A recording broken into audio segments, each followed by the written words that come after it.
Alors bonjour tout le monde, Fred Savard avec vous pour ce 38e et avant-dernier épisode de la balado de Fred Savard, saison 3. Ouais, 30. Et ça, c'était... Oui.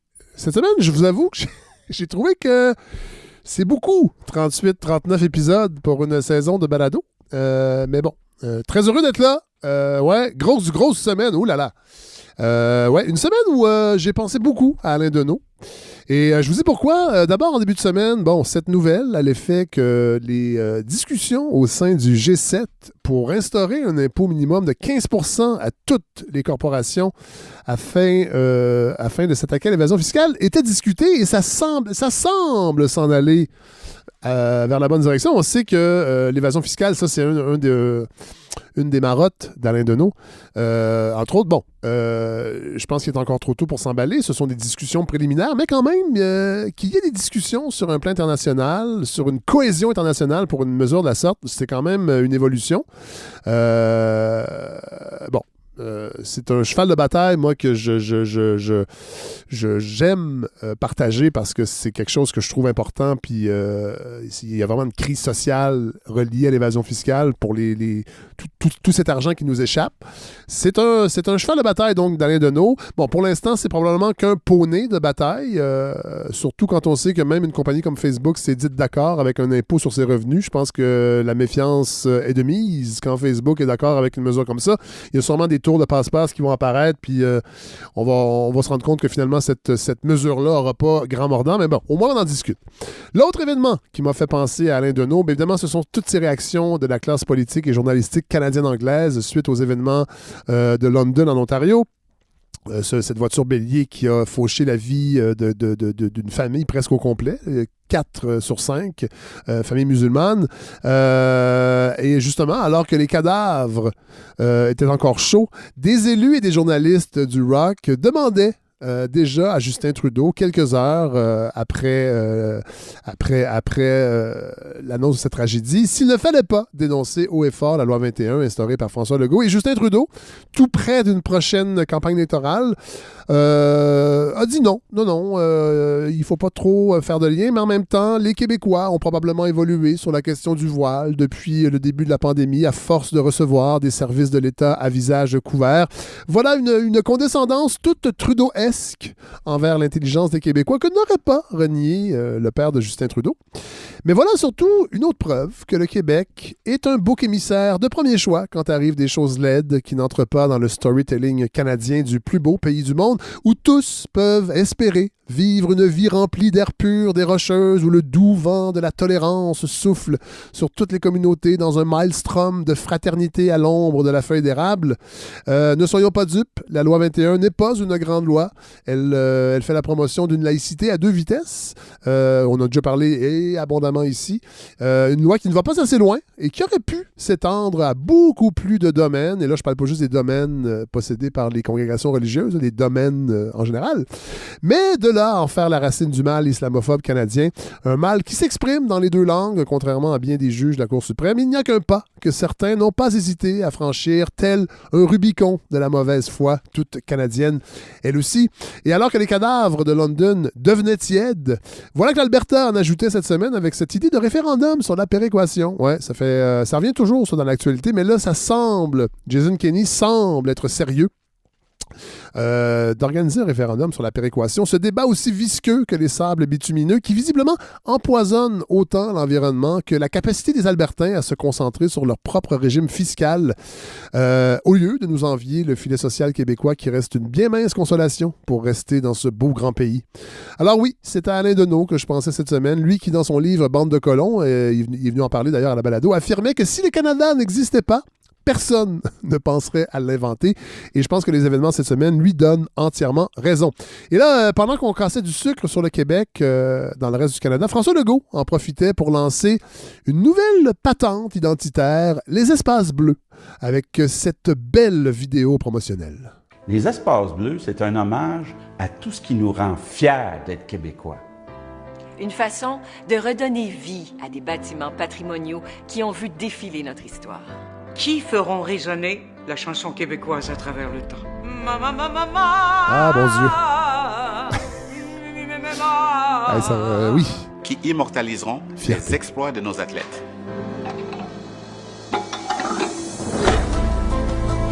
capterons le génie de nos artistes et de nos créateurs. On a le frisson. Musique grandiloquente.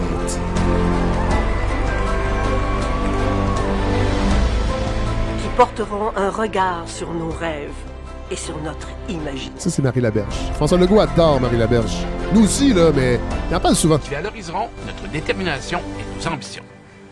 Ah. Et action. C'était Ricardo Troggi. Avec les espaces bleus, on célèbre nos succès, nos héros, notre histoire. On célèbre notre Québec. Notre Québec. Alors, on parle donc de 17 espaces bleus dans toutes les régions du Québec. Et là, évidemment, des questions se posent. Moi, j'avoue que je suis pas emballé. Mais dans les milieux là, concernés, les gens semblent être contents. On parle d'un investissement de 260 millions à peu près, mais il reste que des questions se posent. Comme par exemple, est-ce que les espaces bleus vont phagocyter les budgets des musées déjà existants? C'est une bonne question. Il y a des gens en muséologie qui se sont posé la question. Est-ce que les espaces multifonctions vont venir concurrencer les salles de spectacle déjà existantes dans chaque région où les diffuseurs s'activent depuis déjà plusieurs années avec peu de budget? Ça aussi, ça reste à voir parce que ce sera, il y aura possibilité d'organiser des spectacles dans ces maisons, dans ces espaces bleus-là et faut se promener au Québec pour se rendre compte du dynamisme des diffuseurs en région qui tiennent la culture à bout de bras parce que c'est eux qui font la programmation pour leur population, pour leur clientèle. Donc, il y a un savoir-faire, une expertise là-dedans. Pour les espaces bleus, on parle également d'endroits pour valoriser les produits du terroir de chaque région, des endroits qui existent déjà aussi. Hein. On les appelle restaurants, auberges, circuits gourmands. On a qu'à ouvrir Tour du Québec. Simon Jaudoin nous en parle souvent à la balado. Ça existe, là. Alors, voilà, François Legault devrait peut-être s'abonner à Tour du Québec, bien que il va être déçu, il n'y a pas de texte de Marie Laberge dans les Tours du Québec. Bon, j'avoue, je suis assez allergique au type de nationalisme que met de l'avant François Legault. Je trouve un nationalisme souvent un peu simplet, très, très peuple. J'ai rien contre le peuple, là, c'est pas ça que je veux dire. D'ailleurs, il l'a dit dans son point de presse, là, il veut pas que ce soit les élites qui s'approprient ça, que ce soit pour tout le monde, puis c'est correct. Mais la culture, c'est pas juste, voilà, Marie Laberge, puis Magali Lépine-Blondeau. Et je trouve que c'est ça, c'est un nationalisme un peu simplet qui venant d'un homme qui parfois sonne un peu simplet quand vient le temps de parler du Québec. En fait, quand j'entends François Legault parler de fierté nationale, j'ai toujours l'impression d'entendre un politicien des années 60 qui tente de magnifier un passé idéalisé. Et j'avoue que le nous de François Legault, je le trouve rarement inclusif. Rappelons que M. Legault trouve que le racisme systémique, ça n'existe pas au Québec. J'ai peur qu'on fasse de ces espaces bleus des espaces blancs. Bien honnêtement. Oui, là vous allez me dire, hey, c'est pas vrai, on a entendu Bruni Surin dans la vidéo promotionnelle, mais bon, attendons de voir. Cela dit, sur le plan de la conservation du patrimoine bâti, j'avoue que ça pourrait être intéressant. On va visiblement sauver 17 immeubles patrimoniaux dans chaque région du Québec, mais de ce que j'ai lu, c'est pas garanti que les 17 espaces bleus seront des bâtiments patrimoniaux. Mais je pense qu'on va quand même faire un effort. Peut-être qu'une véritable politique du patrimoine bâti aurait été souhaitable, ce qui aurait par exemple permis au Québec de récupérer l'ancien site de l'hôpital Royal-Victoria, qui sera très bientôt remis à l'Université McGill en vertu du projet de loi 219 qui est passé un peu sous le radar, mais c'est Pascal Bérubé du Parti québécois qui en parlait cette semaine. Donc, François Legault a décidé, par cette loi 219, de remettre le site du Royal Vic et une partie de Mont-Royal à l'Université McGill. Et c'est drôle parce que François Legault, dans une mêlée médiatique, disait que pour lui, ce don-là, qui vaut à peu près $1 milliard, là, si on se fie au marché et tout ce que ça comporte, c'est la seule façon de s'assurer que le Royal Vic ne devienne pas un projet de condo. Mais il paraît que le libellé de la loi permettrait à l'Université McGill de le transformer en condo. Alors, voilà, cadeau d'1 milliard que le gouvernement fait à McGill. Déjà, l'université la plus riche au Canada. Alors, je pense que dans ce cas-ci, on parle peut-être pas d'un espace bleu, mais plutôt d'un espace rouge foncé. Bon, parlant de commémoration du passé, on va tout de suite mettre l'épaule à la roue Mais pour parler d'un passé qui ne risque pas de se retrouver dans un espace bleu, je vous l'ai dit la semaine dernière, je voulais revenir sur l'histoire des pensionnats autochtones, mais je voulais le faire avec la bonne personne. Et cette personne, c'est Marie-Pierre Bousquet. Vous allez voir, c'est complètement passionnant ce qu'elle a à dire sur le sujet, et elle a eu les deux mains dedans. Voilà. Alors, je vous souhaite un bon épisode, tout le monde. Il en reste 2 avant les vacances. Alors, Marie-Pierre Bousquet, bonjour. Bonjour. Vous êtes directrice du programme en études autochtones et professeure titulaire au département d'anthropologie de l'Université de Montréal. Les gens vous ont... En tout cas, si les gens vous ont découvert à la balado, c'est parce que j'ai parlé de l'article de Stéphane Baillargeon dans Le Devoir qui est paru il y a 2 semaines. Et à partir de là, moi, j'avais envie de vous avoir à la balado pour qu'on parle des pensionnats autochtones. En fait, de la constitution de la mémoire des pensionnats autochtones au Québec. Je pense que c'est votre spécialité. Oui, en effet, c'est un de mes sujets de recherche qui prend beaucoup de place ces derniers temps. Oui, effectivement. Bon, parlez-nous un peu de votre expérience parce que vous, ça a été votre terrain, en fait, ce sujet-là, en Abitibi, si je me trompe pas? En fait, ça a été malgré moi parce que j'ai commencé à entendre parler des pensionnats autochtones lors de mon terrain de thèse de doctorat. Oui. Je suis arrivée dans une communauté et en fait, c'était... Alors, ça remonte déjà à plus de 20 ans, hein, mais... oui, on rajeunit pas. Mais ce qui s'est passé, en fait, c'est que je suis arrivée la semaine où un des anciens missionnaires de la communauté venait d'être reconnu coupable de pédophilie. Oh. Et il avait, entre autres, travaillé dans le pensionnat indien dans lequel étaient allés les membres de la communauté. Alors, j'ai été vraiment plongée dedans, alors que je n'étais pas spécialement venue étudier ça. Et du coup, les gens ont commencé à m'en parler en me disant « il faudra que ça soit dans ta thèse ». Ouais. Donc, votre terrain n'était pas spécifiquement prévu sur ce sujet-là, si je comprends bien. Ah non, moi je m'intéressais en fait au processus de sédentarisation des Anishinaabeg. Oui. Et il se trouve qu'un des facteurs était les pensionnats indiens, donc je me doutais qu'on allait m'en parler, mais je n'avais pas du tout prévu de me focaliser sur ça. D'ailleurs, je ne me suis pas focalisée sur ça, mais c'est parce que c'est quand même un sujet extrêmement dur et qu'on ne va pas voir les gens comme ça en disant non. Salut, parle-moi de la partie la plus désagréable de toute ton enfance. Ouais. Mais il se trouve que du coup, ça a fait partie de mon sujet de recherche que j'ai essayé de traiter en fait en suivant la façon dont les gens m'en parlaient. Ouais.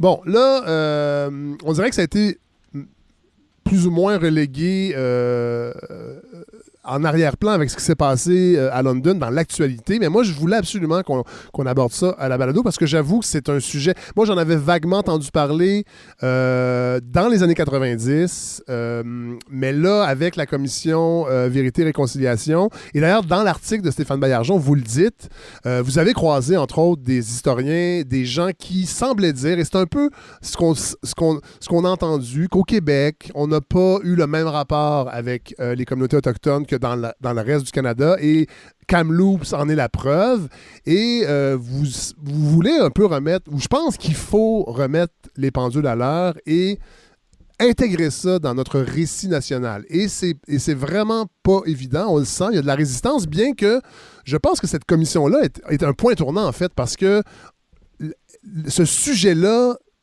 est apparu dans l'actualité grâce à cette commission-là. Est-ce que je me trompe? Non, vous vous trompez pas. En fait, il y avait déjà eu un certain nombre de livres qui étaient sortis, même au Québec, qui parlaient des pensionnats, mais ça ne retenait absolument pas l'attention des médias. Ouais. Et même la commission de Vérité et Réconciliation, quand elle passait en région au Québec, elle a eu beaucoup d'attention médiatique en région. Oui. Et quand elle est venue à Montréal, ce qui m'a beaucoup frappée, c'est que on n'en parlait absolument pas dans les journaux. Et en fait, je savais même pas les dates exactes. Ah oui. Puisque c'est une de mes étudiantes qui m'a dit est-ce que tu viens telle fin de semaine, ça durait 4 jours, aux audiences, et je dis bon, c'est à ce moment-là, parce que je cherchais l'info et je la trouvais pas.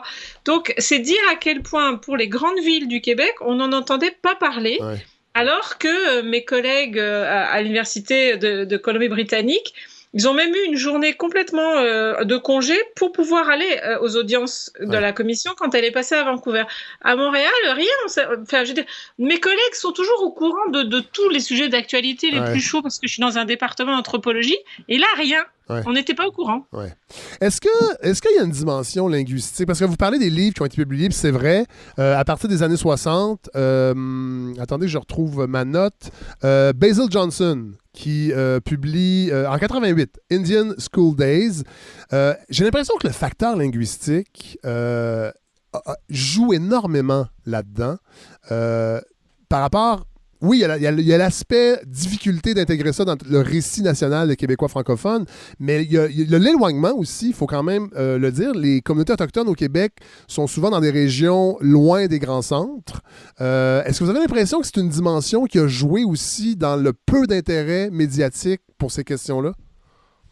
Je ne sais pas si c'est l'éloignement des grands centres. Je pense que c'est aussi une question démographique, c'est-à-dire qu'au Québec, les Autochtones constituent 1,5% de la population, tandis que dans d'autres provinces, la proportion est beaucoup plus élevée. Et puis quand vous arrivez à Montréal ou que vous êtes à Québec, vous allez en croiser des Autochtones dans la rue, mais vous ne le saurez pas. D'ailleurs, très souvent, il y a des gens qui me disent « on m'a pris pour… quand je suis au quartier chinois, on me prend pour une Asiatique, ou sinon, si je suis avec des Sud-Américains, on pense que je suis Sud-Américaine. » Donc, en fait, vous ne les voyez pas. Tandis que quand vous êtes à Vancouver, par exemple, je veux dire, ils sont très visibles. Alors, il y a vraiment aussi cette question-là qui joue. Ouais. Dans un autre article que vous avez fait paraître, je crois, en 2016, et vous m'avez donné ce lien-là, puis ça fait partie de ma préparation, j'ai trouvé vraiment intéressant le parallèle, parce que vous avez réfléchi aussi à cette question-là d'intégrer la mémoire des pensionnats autochtones dans le récit national par rapport à ce qui s'est fait en France, entre autres, avec des travaux d'historiens français sur les lois mémorielles du gouvernement français au sujet des génocides et des traumatismes de la colonisation française. Les parallèles, bon, je pense en fait, quel parallèle on peut faire avec ce qui s'est passé en France? Le parallèle, c'est que si vous commencez à parler en France de la colonisation, vous allez sûrement pas vous faire des amis. Vraiment, là, tout le monde va avoir des opinions extrêmement polarisées. C'est un sujet très chaud qui entraîne des réactions politiques très fortes. Et en fait, même si tout le pays a participé d'une façon ou d'une autre à de la colonisation, c'est comme si les gens le prenaient de façon personnelle. Et là, je pense que de ce côté-là, en plus, je vois toutes les réactions que j'ai eues après l'apparition de l'article du Devoir. Je peux dire que j'en ai eu des réactions. En fait, j'ai rarement eu autant l'impression d'être lue, d'ailleurs. Parce que d'habitude, c'est plutôt les étudiants et les autres universitaires qui le lisent. Mais donc là, je vois que j'ai vraiment touché une corde sensible, alors que, comme quand on parle de colonisation, le but est absolument pas de choquer les gens. Le but est de se dire, c'est arrivé, ça fait partie de notre histoire. Comment on va écrire cette histoire et comment on va l'enseigner. Et donc, est-ce qu'il y a... Parce que là-dedans, il y a aussi une question qui revient souvent et en fait, on ne trouvera jamais de réponse. Est-ce qu'il faut se sentir coupable ? Mais on n'est pas coupable, on n'y était pas. Alors, est-ce qu'on est responsable ? En tout cas, on est responsable de recevoir cet héritage. Et même là, on a du mal. Une des différences, et vous le soulignez dans cet article-là, c'est que en France, souvent, c'est des minorités ethniques qui ont été victimes de la colonisation française, alors qu'ici, on parle des nations autochtones qui ont leur propre histoire qui existait avant l'arrivée des Européens, entre autres. Alors ça aussi, j'imagine que ça change la donne sur comment on peut l'intégrer dans le discours de la majorité, parce que c'est comme deux notions, en fait, c'est deux visions historiques qui s'entrechoquent. C'est deux visions historiques qui s'entrechoquent, mais c'est très fort. Si vous prenez, par exemple, si vous allez à un colloque scientifique en Ontario ou dans n'importe quelle province anglophone, tout le monde va commencer par dire un mot en disant, voilà, je reconnais que je suis sur le territoire de telle Première Nation. Et que, alors ils sont suivis d'un mot d'hommage en général. Au Québec, ça commence, mais en fait, on ne sait plus trop forcément. Quand vous êtes à Montréal, si vous avez suivi un petit peu les polémiques qu'il y a pu y avoir sur est-ce qu'on reconnaît quelqu'un et si oui, qui, parce qu'en fait, c'était des endroits où il y avait quand même pas mal de nations. Est-ce que c'est des lieux d'échange? Est-ce qu'on va vexer quelqu'un? Est-ce qu'on n'aura pas... Bref, quand vous êtes à Montréal, c'est extrêmement compliqué de savoir à qui il faut rendre hommage. Par contre, si vous êtes en Abitibi, c'est très simple en fait. Ouais. Vous êtes sur un territoire non cédé, mais personne ne le reconnaît jamais. Il n'y a rien qui vous dit quand vous arrivez en Abitibi que vous êtes en territoire Anishinaabe. Donc déjà, vous avez une différence importante entre la façon de reconnaître le fait au Québec qu'on est sur des territoires non cédés autochtones. Et ça fait tiquer beaucoup une frange du nationalisme québécois, puis on le voit aussi dans certaines chroniques, cette idée-là des territoires non cédés. Moi, j'ai eu des discussions avec des gens dans des contextes de soirées, de souper, et c'est quelque chose qui passe mal chez beaucoup de nationalistes québécois. Ben, je sais bien que ça passe mal, mais vous pouvez quand même pas effacer des faits historiques tout simplement parce qu'ils vous plaisent pas. Le souci, c'est que toute nation, qu'elle soit reconnue ou qu'elle ne soit pas reconnue, s'identifie à un territoire. Ouais. Et donc, quand on reconnaît qu'il y avait des personnes qui étaient là avant et qu'elles ont toujours la légitimité d'être là et que quelque part on leur a pris leur territoire, on se sent très mal parce que forcément, on oublie que la façon dont on a créé son identité est au détriment de quelqu'un d'autre. Ouais. Donc, étant donné qu'il y a déjà ici une identité qui a raison d'ailleurs, c'est aussi fondé sur le fait d'être opprimé par quelqu'un d'autre. Ouais. Puis on ne va pas le nier. Enfin, je veux dire, il y a qu'à lire tous les propos francophobes qui peuvent y avoir dans le Canada anglais à la moindre occasion. On va pas nier qu'il y a eu des soucis de relations entre les Anglais et les Français. Ouais. Mais il faut faire la part des choses. Là, c'est-à-dire que c'est vraiment une question de relations avec les autochtones. On ne parle pas des Anglais là-dedans, on parle des relations avec les autochtones. Et là, on a de la misère parce qu'en plus, les revendications s'entrechoquent. Ouais. C'est ça le souci. Ouais. Ben justement, parlons-en. Et moi, ça m'interpelle. En fait, évidemment, je ne suis pas spécialiste du tout de ces questions-là, mais je sais qu'on ne peut pas non plus nier ce sentiment d'oppression que les Québécois francophones, les Canadiens français, dans leur propre récit, parce que ça aussi, il y a une construction dans notre façon de se voir. Oui, il y a des faits, mais il y a aussi une façon de se construire opprimé, ou en tout cas d'avoir ce discours-là qui parfois est basé sur des faits, mais parfois aussi c'est une sensibilité, on est dans l'émotion. Comment on va faire pour intégrer ça, cette dimension-là? C'est-à-dire que oui, il y a une partie de notre identité qui provient de faits historiques qui ont fait de nous, là je dis le nous, c'est les francophones au Québec, des opprimés, mais en même temps, on a été aussi des oppresseurs, et j'ai l'impression que c'est une composante qu'on ne retrouve pas tant que ça ailleurs quand on parle justement d'identité nationale. Je ne dis pas qu'on est très, très, très spécifique, mais on est quand même dans une position particulière, à mon avis. C'est une position particulière. Elle n'est pas unique en son genre dans le monde, mais c'est une position particulière parce que le Québec est d'abord une nation qui se reconnaît comme telle, mais qui n'est pas reconnue par l'extérieur, et qui est donc encore dans un état qui l'englobe. Et donc on est dans une espèce de contradiction. Mais en fait, le souci, c'est que il faudrait arriver à comprendre qu'on n'est pas tant dans une contradiction que ça. C'est-à-dire que sur une facette, oui, il y a eu de l'oppression, et sur une autre facette, on est de l'autre côté. Ouais. Et c'est compliqué à faire cohabiter, mais il faut vraiment arriver à dépasser déjà le registre de l'émotion. Ouais. Si on reste que dans l'émotion, à ce moment-là, on n'enseigne plus de cours d'histoire, c'est terminé. Déjà qu'on n'en enseigne pas assez à l'école, parce qu'il en faudrait beaucoup plus. Oui. Je suis toujours étonnée de voir à quel point, pour une province dont la devise est « je me souviens », on ne se souvient pas du tout, en fait. C'est fou le nombre de choses dont on ne se souvient pas. Ouais. Et il faut arriver à regarder ça avec le plus de neutralité possible. C'est un exercice très périlleux, mais il est faisable. Ouais. Et d'ailleurs, vous le disiez dans l'article avec Stéphane Maillargeon du Devoir, que, évidemment, là, on est dans l'émotion parce que ça prend le devant dans l'actualité, puis là, c'est difficile de nier ce qui s'est passé, mais vous dites qu'il faut faire attention aussi de pas généraliser ce qui s'est passé, entre autres, dans les pensionnats, d'avoir une distance saine avec tous ces événements-là. Oui, reconnaître ce qui s'est passé, mais faire attention que le récit ne soit pas que tous les pensionnats se passaient des exactions et que la réalité est beaucoup plus nuancée que ça. Oui, alors ça, c'est un peu le souci, mais je pense qu'il y a plein de gens qui tombent à pieds joints là-dedans.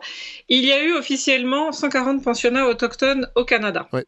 Et ça s'est étalé puisque, en fait, les pensionnats ne sont reconnus par le gouvernement fédéral, et notamment par le biais de la Convention relative aux pensionnats indiens, ils sont reconnus qu'à partir du moment où a été créée la Confédération. Ouais. Donc en fait, 1867, et même s'il y a eu des pensionnats avant. Ouais. Mais ceux qui ont été pris en compte, c'est ça, et donc particulièrement ceux qui ont été créés à partir des années 1880-1890, puisque c'est le modèle inspiré d'un certain nombre de commissions, de travaux, etc. Ouais. Bon.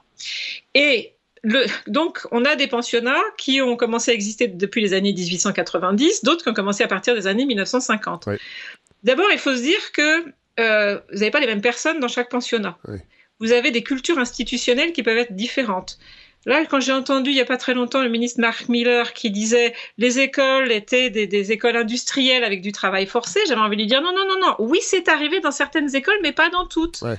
Vous avez différentes périodes d'éducation. On est très bien placé au Québec pour le dire. Il y a une réforme en éducation à peu près tous les 10 ans et même moins que ça. Donc, on n'enseignait pas de la même manière en 1960 et en 1890. Ouais.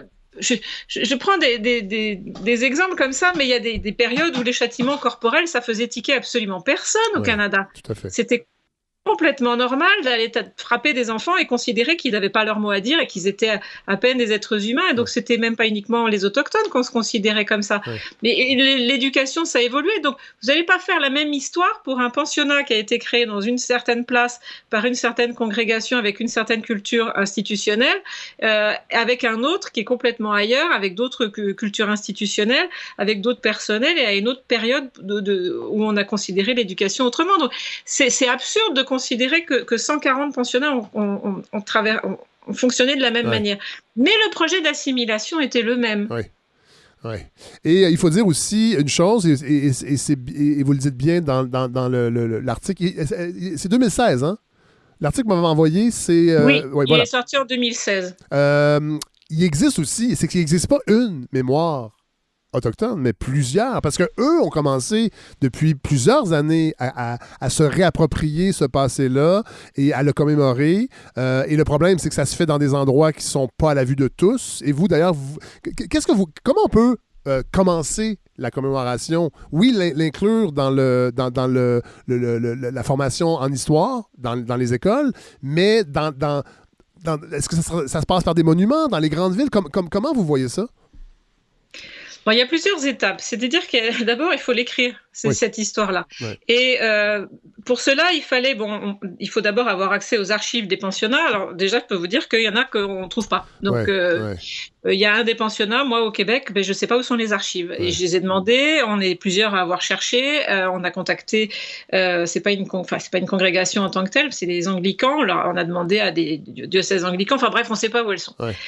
Et donc, on a besoin de ça, et on a besoin des témoignages des anciens pensionnaires. Et les anciens pensionnaires, ils n'ont pas tous commencé à témoigner de la même manière. Moi, j'en connais certains qui n'ont commencé à parler qu'au moment de la commission de vérité et réconciliation, alors qu'il y en a d'autres que je connais depuis beaucoup plus longtemps, qui en parlaient depuis les années 90, à partir du moment, en fait, où Phil Fontaine, qui est devenu après, plus tard, le chef de l'Assemblée des Premières Nations, il était déjà un personnage politique reconnu, et il a fait... Oui, au Manitoba. Oui. Et il a, à un moment, dans une entrevue, il a révélé publiquement qu'il avait été victime d'un missionnaire quand il avait été abusé quand il était enfant dans un pensionnat. Oui. Et ça a été une onde de choc, ce témoignage de Phil Fontaine, et ça a permis vraiment de libérer la parole. Oui. Donc ça a commencé parce qu'en fait d'autres pensionnaires, d'anciens pensionnaires me disaient, moi j'en avais parlé avant, mais les gens ne me croyaient pas, même dans ma propre famille on ne me croyait pas. Ouais. Donc ça a mis du temps à se libérer cette parole. Pour ça, donc il faut rassembler tous les témoignages, il faut dans ces témoignages-là prendre des choses communes. Donc, qui vont servir à créer une histoire. Et il faut ensuite voir comment ça peut, avec les archives, ce qu'on trouve dans les archives, trouver la matière qu'on va pouvoir métaboliser pour pouvoir écrire l'histoire. Ouais. Et après ça, il faut enseigner l'histoire. Et vous l'enseignez à partir de quel âge ? Vous l'enseignez avec quels matériaux ? Est-ce que vous êtes uniquement dans le registre de l'émotionnel ou est-ce que vous essayez de faire passer un message ? Comment vous allez le contextualiser ? Donc, il y a tous ces travaux-là à faire avant de penser à autre chose. Après ça, je fais partie des gens qui considèrent qu'il faut, en plus des monuments commémoratifs, il y a plein de gens qui considèrent que c'est banal et on passe devant et on s'en occupe pas. Mais moi, je pense qu'il y a une certaine force à ça. J'ai été élevée, moi, dans un pays en Europe, en France, où le moindre village a des monuments aux morts. Oui. Et on a l'impression qu'en fait personne ne les remarque et qu'on passe devant et qu'on met juste une gerbe devant le 11 novembre, mais en fait ça marque les mémoires, ça marque beaucoup plus les gens qu'on ne pense. Donc et c'est peut-être pas la seule manière de s'y prendre.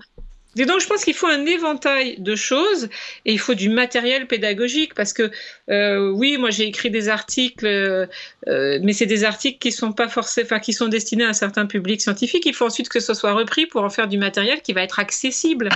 Donc il y a plein de travaux à faire.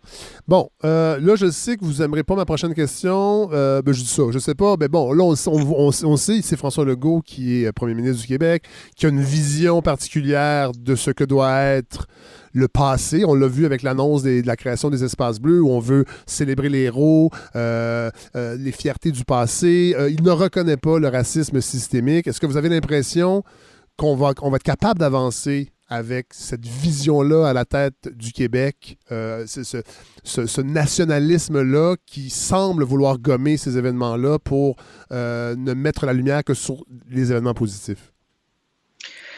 Bon, alors, je ne ferai pas de déclaration politique, hein, vous allez être déçus. Non, je m'en attendais. De toute façon, ce que je trouvais assez drôle, en fait, c'est qu'un certain nombre de fois, François Legault a reconnu l'existence du racisme systémique par ses paroles, mais sans jamais le nommer. Oui, tout à fait. Oui. Ce que j'ai trouvé assez ironique, en fait. Mais en fait, je vais vous dire, c'est pas très important que le Premier ministre ne reconnaisse pas tout ça et ait une certaine vision du passé, parce que c'est pas lui qui va mener la barque là-dedans. Nous sommes dans une démocratie, et une démocratie qui est forte. Et de ce côté-là, il y a une force de la liberté d'expression, il y a une force aussi de la liberté de conscience. Je le vois aussi avec les nouvelles cohortes d'étudiants que je peux avoir. Ils ont envie d'apprendre, ils ont envie de voir les choses différemment, ils ont envie de se poser des questions. Ils se demandent si, oui ou non, est-ce qu'on va laisser les statues de McDonald's partout dans les villes au Canada? Est-ce qu'on change les noms? Alors, ils n'ont pas tous la même opinion, mais ils se posent des questions. Donc, que le personnel politique se les pose pas ou n'a pas envie de se les poser ou se les pose différemment, je dirais que ça n'a pas une grande importance parce que la force de la démocratie fait la différence. Oui, reste que c'est quand même eux qui décident ou non si des réformes, entre autres, parce que moi, je me rappelle, dans les années 90, il y a eu la réforme, entre autres, du cours d'histoire où on a gommé tout ce qui était conflictuel dans l'histoire du Québec. Évidemment, en premier lieu, la conquête britannique. On ne voulait plus vraiment, parce que les commissions scolaires anglophones trouvaient qu'on donnait le mauvais rôle aux anglophones, donc ça a été un peu gommé. J'imagine que, puis le gommage de notre relation avec les Autochtones aussi, ça a eu lieu. Fait que, vous avez raison, c'est pas François Legault qui va décider comment le cours va s'articuler, mais si ce gouvernement-là est là pour plusieurs années, ils vont nécessairement mettre une empreinte sur la façon qu'on va raconter l'histoire. Oui, mais les gouvernements, ça passe, alors que les citoyens ont une espérance de vie beaucoup plus longue. Et il faut me rassurer. Je suis beaucoup plus optimiste que vous là-dessus, parce que dans les universités, en tout cas, et ça ne doit pas être les seuls endroits, on va pas, c'est pas le gouvernement qui décide de la façon dont on fait de la recherche, la façon dont on va penser, enfin se poser des questions pour savoir si oui ou non on interprète bien les faits historiques. Moi, en fait, ça m'est un petit peu égal à la limite ce que les gens pensent à Québec ou à Ottawa. C'est pas eux qui me dictent ce que j'ai envie de faire et la façon dont j'ai envie de l'écrire. Quand je vous dis que oui, il y a une force de la démocratie, on la perd pas de ce côté-là. En tout cas, pas dans les universités. J'en ai pas la sensation. Et je pense que c'est pas le seul endroit où on garde cette liberté. Dans l'article du Devoir, vous venez de le dire, vous parlez de la nouvelle cohorte des étudiants qui ont une sensibilité différente. Et vous parlez d'Emmanuel Dufour, qu'on a reçu ici à la balado. On a fait un épisode complet sur l'autochtonisation du Collège Annecyc. Et Mme Dufour nous avait parlé de son roman graphique « Le Québec est né dans mon pays ». C'est « Le Québec est né dans mon pays ». Est-ce que vous avez l'impression que ce genre d'initiative va être capable de rejoindre le grand public? Alors, définitivement. Définitivement, parce que, en fait, comme j'ai co-dirigé sa thèse de doctorat, qui a notamment une part de roman graphique, oui. Et elle m'a un peu, si je puis dire, convertie à la bande dessinée. C'est-à-dire que... oui, non, mais vraiment, je m'y suis moi-même lancée. Je dessine pas, je rassure tout le monde, ça c'est une catastrophe épouvantable, mais il faut vraiment se poser des questions pour tous les personnes qui, notamment, enfin moi, mon travail consiste à faire de la recherche et essayer de la rendre accessible. Oui. Et le souci qu'on a dans le travail que je fais, c'est le problème de justement la rendre accessible. C'est-à-dire comment est-ce que ça va sortir des travaux de chercheurs, d'intellectuels, d'universitaires qui finalement se lisent entre eux. Il faut arriver à rendre ça beaucoup plus accessible. Mais moi, j'ai pas été formée à autre chose dans mes études qu'à écrire des articles scientifiques qui sont lus par des gens avec un certain niveau de vocabulaire et tout. Donc il faut que je me débrouille pour penser et écrire les choses autrement. Et je pense que le roman graphique, c'est peut-être pas, d'ailleurs elle est la première à le dire, Emmanuelle, que c'est pas la seule manière de s'y prendre, mais c'est une excellente manière, parce que ça rejoint plein de publics. Oui, effectivement. Bon, je termine avec ça, c'est une autre question un peu politique, mais je lance une perche.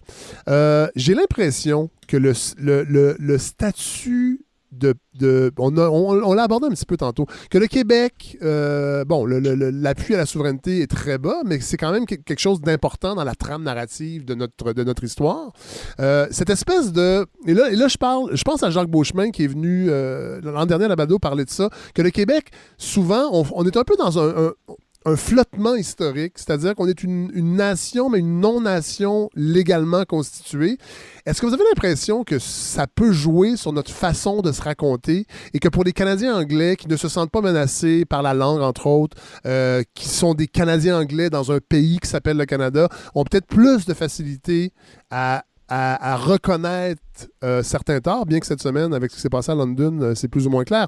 Mais avez-vous l'impression que oui, mais ils ont essayé de nous le remettre sur le dos. Ouais, voilà. Bon, c'est quand même extraordinaire. C'est même pas arrivé au Québec et pouf, on a quand même essayé de nous le foutre sur le dos. Alors ça, j'ai trouvé que c'était fort. Mais avez-vous l'impression que ce flottement historique, où on a l'impression que oui, la langue est menacée, mais en même temps, fondamentalement, on a l'impression que non, on va toujours parler français, ça rend difficile d'être capable d'intégrer des choses moins jolies dans notre passé? Je pense que ça doit jouer, parce qu'en fait, il faut arriver dès le départ à se dire, OK, les relations avec les Autochtones ne sont pas forcément au beau fixe, elles gagneraient grandement à être améliorées. Il y a une mauvaise connaissance des enjeux autochtones en général dans la population. Ça peut tout à fait s'arranger déjà. Et je pense que si déjà on améliorait la connaissance des enjeux autochtones et qu'on comprenait mieux ce qui se passait dans les communautés, qu'on comprenait mieux, bref, la dépossession, la colonisation, etc., on pourrait passer à quelque chose de plus sain. Et à ce moment-là, on est capable de remettre les choses à leur place et de se dire toute cette histoire compliquée qui nous lie déjà au reste du Canada, c'est un autre plan. Donc en fait, séparer les choses, parce que si on essaye de tout voir en même temps, on va continuer à jouer les victimes. Ouais. Et jouer les victimes, c'est jamais une bonne solution, parce qu'on est à la fois victime, mais à la fois on est résilient. Ouais. On est victime parce qu'on a été au Québec, les pis souples, etc., tout le discours qu'il y a. Et on est résilient parce que on a réussi à créer une économie extrêmement bien viable. On a réussi à avoir... on peut être très fiers de l'hydroélectricité, etc., etc. Enfin, vous voyez, sauf qu'on oublie que l'hydroélectricité, on a pu arracher les rivières aussi parce qu'il a fallu négocier avec les Cris et les Inuits. Bon. Mais... Si on veut véritablement être une nation qui se tient debout, il faut réussir à assumer ce qu'il y a de plus difficile. Je vais faire une comparaison que les gens détestent parce que c'est vrai que c'est un exemple extrême, mais c'est pas grave. Aujourd'hui, quand on parle de l'Allemagne, on en parle comme d'un pays qui est dirigé par une chancelière qui est on peut dire vraiment un personnage très fort, une femme, vraiment une forte femme. Excusez-moi, c'est Angela Merkel qui vous appelle, peut-être? Oui, non, ça doit être ça, oui. Désolée. Donc, et on ne pense plus à ce à quoi on pensait quand moi j'étais petite. Quand j'étais petite, en France, quand on pensait aux Allemands, on pensait aux nazis. Maintenant, quand on pense aux Allemands, on pense aux Allemands. Ouais. C'est-à-dire que déjà, ce pays a dû composer avec cette histoire extrêmement difficile de se dire « nous sommes le pays d'où est parti le nazisme ». Ouais. c'est quelque chose de... Moi, j'en ai souvent parlé avec des amis allemands. C'est quelque chose qui est extrêmement lourd. C'est-à-dire que tout le monde se sentait concerné parce que tout le monde a eu dans sa famille quelqu'un qui a été impliqué là-dedans et que vous pouvez pas là vous mettre comme on a pu le faire en France où tout le monde brutalement se retrouvait résistant alors qu'il y a eu aussi des collabos, vous voyez. Mais, tandis que eux, c'était le pays d'où c'était parti. Donc ils ont été obligés de faire la paix avec cette histoire-là, se dire qu'il fallait l'enseigner et que c'était compliqué, donc ils ont dû se poser la question, comment on l'enseigne, qu'est-ce qu'on dit, à partir de quel moment on en parle aux enfants, comment ils vont arriver à justement accepter que quelque part il y ait une espèce de faute originelle, mais dont en même temps ils ne sont pas responsables, donc il faut qu'ils aient appris à vivre avec, et c'est une nation qui a réussi à faire ce travail-là et à se tenir debout pour se dire, voilà, après ça, on l'assume, et maintenant, on va regarder vers l'avant. Mais je pense qu'on est tout à fait capable de faire le même genre de travail, même si le contexte est différent et même si l'histoire est différente, on est tout à fait capable au Québec de faire ce même travail-là. Mais il faut l'entamer. Et donc, quelque part, il faut aussi commencer par regarder les bibites qui nous embêtent et qui nous font pas plaisir et de se dire que, quelque part, nous aussi, on a participé à ce projet des pensionnats parce que les congrégations religieuses dont il est souvent question, elles étaient toutes pratiquement, les sièges sociaux étaient au Québec, parce que le contexte a permis que, parce que oui, c'était essentiellement donc des religieux et le fédéral qui s'en occupaient, mais il y avait une société en général qui trouvait tout à fait normal que ce genre de projet existe. Donc c'est ça qu'il faut arriver à faire. Je fais un dernier parallèle avec l'Allemagne. Se peut-il que l'Allemagne ait réussi à faire ça parce que leur identité allemande était solide, plus solide que peut-être l'identité québécoise? Parce que moi, je sens souvent fragile et que le nazisme en Allemagne est atroce, mais c'est une parenthèse dans l'histoire de l'Allemagne. Enfin, c'est une parenthèse qui a quand même atroce. fait oui, non, des millions de morts. Non, tout à fait. Sauf que largement pas autant de sang sur les mains. Non, je suis d'accord, mais ça reste que c'est un événement unique dans l'histoire de l'Allemagne. C'est ça que je veux dire par parenthèse. Je veux pas amoindrir ce qui s'est passé, mais l'identité allemande reposait sur autre chose. Alors qu'au Québec, j'ai l'impression que notre identité est encore fragile. Parce qu'on a des choix à faire. Moi, je ne veux pas que mon propre fils se dise plus tard, se sente comme étant né pour un petit pain. Ça m'embête. J'ai pas envie qu'il fasse ce genre de choix et je l'élève pas comme ça. Je n'ai pas envie qu'il hérite de ce genre de réflexe-là. Ce sont des choix de société qu'on a à faire. Est-ce qu'on a envie de continuer à transmettre ça ? Moi, je trouve qu'il faut arriver à briser ce cercle-là. Parce que si on continue justement on peut tout à fait transmettre l'histoire en disant, une partie de nos ancêtres ont été opprimés, mais j'ai pas envie de l'être, moi. Voilà. Donc, je vais... ça s'arrête là. Maintenant, il faut regarder vers autre chose. Et si on veut vraiment se battre pour la langue, mais il faut continuer. Oui, cette langue a été écrasée dans énormément d'endroits au Canada. Enfin, j'ai souvent aussi parlé avec des franco-manitobains, des franco-ontariens, des franco-saskatchewanais. Des franc-saskois. C'est extrêmement difficile de garder le français dans ces contextes-là. Il y a une histoire très lourde de discrimination et tout ça. Ils ont réussi... il y a encore des gens qui parlent le français ailleurs au Canada. Et là, il faut arriver à se dire, mais il faut continuer à se battre pour le français. Moi, je suis archi pour, mais non seulement pour le français en général comme langue véhiculaire, mais je veux qu'on se batte pour un excellent français qui intègre aussi le joual. Donc, il faut pas qu'on voit petit, il faut qu'on voit grand, il faut qu'on ait de l'ambition. Marie-Pierre Bousquet, merci beaucoup. Vous êtes directrice du programme en études autochtones et professeure titulaire au département... Je voudrais ajouter quelque chose. Oui, allez-y. J'en profite sur cette histoire du français parce qu'il y a actuellement donc un projet de loi qui au sujet de la langue. Oui. Et ce projet de loi n'a pas vraiment fait beaucoup de place aux langues autochtones. C'est vrai. Et là, je trouve que là, on a manqué un bateau de plus.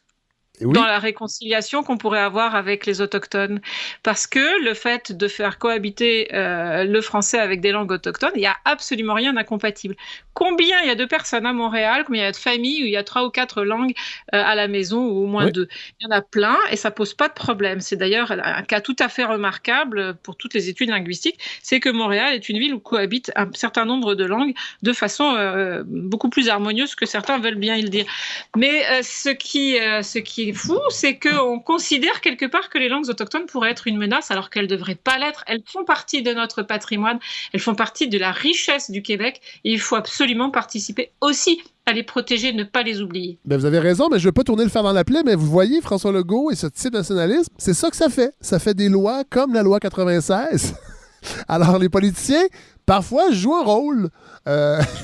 Mais ils jouent un rôle, mais ils ne seront pas éternels. Non, voilà, il y a non. d'autres personnes qui passeront derrière. Et il y a aussi notre capacité en tant que citoyen à dire nous ne sommes pas d'accord. Voilà, alors il faudra l'amender, la loi 96, éventuellement. Il faudra l'amender, il faut protester tout de suite. Oui, voilà. Marie-Pierre Bousquet, merci infiniment. C'était vraiment passionnant. Merci d'avoir accepté de parler avec nous plus de 30 minutes à la balado. C'est le grand luxe qu'on a à la balado, c'est qu'on a du temps pour parler à des gens comme vous. Merci vraiment beaucoup, beaucoup. Puis on pourra se reparler, peut-être, si le dossier avance et on pourra profiter de vos observations. Avec plaisir. Merci, au revoir. Au revoir. Bon, alors absolument, la balado, vous le savez, je reçois des essayistes, des chercheurs, des gens un peu plus universitaires. Et là, on va aller un peu ailleurs, mais en même temps, non. On va parler quand même d'un livre. Je reçois une des autrices du formidable livre « L'érable et la perdrix », Elisabeth Cardin. Bonjour. Bonjour. Alors, pour les gens qui fréquentaient les restos à Montréal, évidemment, c'est un nom sûrement qui va dire quelque chose parce que vous êtes copropriétaire du restaurant Manitoba. Oui. On s'est un peu connus là. En fait, on se connaît pas beaucoup, mais on a partagé plusieurs belles soirées au Manitoba. Et là, vous êtes en train de réouvrir. Là. Vous êtes dans la frénésie de la réouverture pour accueillir des gens à l'intérieur, entre autres. Oui, c'est la première semaine. En fait, on a fait une semaine en terrasse. Oui. Un petit rodage. Oui. C'était très, très agréable, très émouvant. Une générale. Une générale qui s'est très bien passée. Et là, tu vois, pour la représentation officielle qui devait avoir lieu hier soir, on était tout près. Et puis là, voilà que les gentils amis de la construction qui font des travaux dans la rue Saint-Zotique ont brisé la conduite de gaz. Donc, 36 pompiers, le quartier, tout le gros périmètre, l'électricité fermée. Donc, hier, on n'a pas réussi à ouvrir le resto. La dernière fois que j'étais allé au Manitoba, ça fait quand même quelques années, et quand je suis parti, il y a eu un feu dans la nuit. Alors là, j'espère que je suis pas responsable. Ben, il y a une petite corrélation là, entre votre présence dans ma vie et les catastrophes. Bon, alors, vous êtes co-autrice du formidable livre « L'érable et la perdrix, l'histoire culinaire du Québec à travers ses aliments ». Vous l'avez coécrit avec Michel Lambert, et moi, j'ai découvert Michel Lambert que je ne connaissais pas. Et là, j'apprends que cet homme, qui a 78 ans à peu près aujourd'hui, c'est ça? Oui, 77.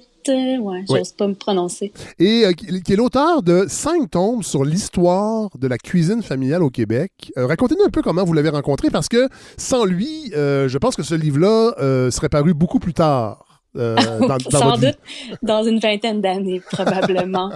Mais qui est Michel Lambert? Michel Lambert, mais je suis contente d'abord que vous me disiez que vous l'avez découvert, parce que c'est un peu le but de mon association avec lui. Donc moi, je l'ai découvert à travers un chef, Guillaume Quentin, en fait, qui travaillait avec Michel. Puis moi, il m'a recommandé d'acheter ça. Il me dit, viens me rejoindre au métro Jean Talon, j'ai la boîte pour toi. Moi, j'arrive en vélo, pas de rack. Une boîte, une énorme boîte. Ouais. Les livres font comme 3 pouces chaque, là. Ouais.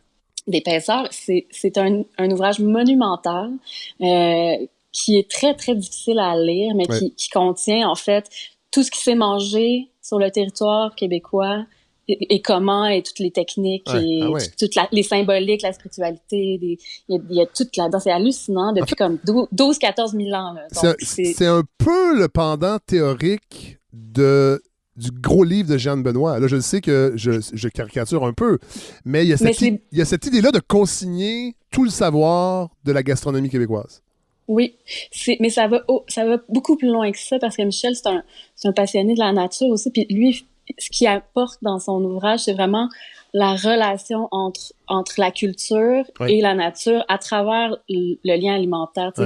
Les livres de recettes de Jeanne Benoît, moi, je trippe, mais c'est vraiment davantage des traditions et des recettes. Oui. Michel, il y a un livre au complexe qui fait l'énumération de comme toutes les plantes et tous les poissons et tous les oiseaux. Et puis là, l'autre tome, c'est toutes les régions, toutes les recettes, tous les noms, la nomenclature. Puis aussi, tu sais, c'est très inclusif parce qu'il passe de toute l'histoire des Premières Nations, là, tu sais, réelle, là, comme toute l'occupation du territoire réel, tu sais, puis, mettons, axé sur le développement sur la recherche des ressources, puis ensuite, il vient avec toutes les influences européennes, puis il va faire, tu sais, il fait le portrait de tous les travailleurs qui sont venus de partout dans le monde.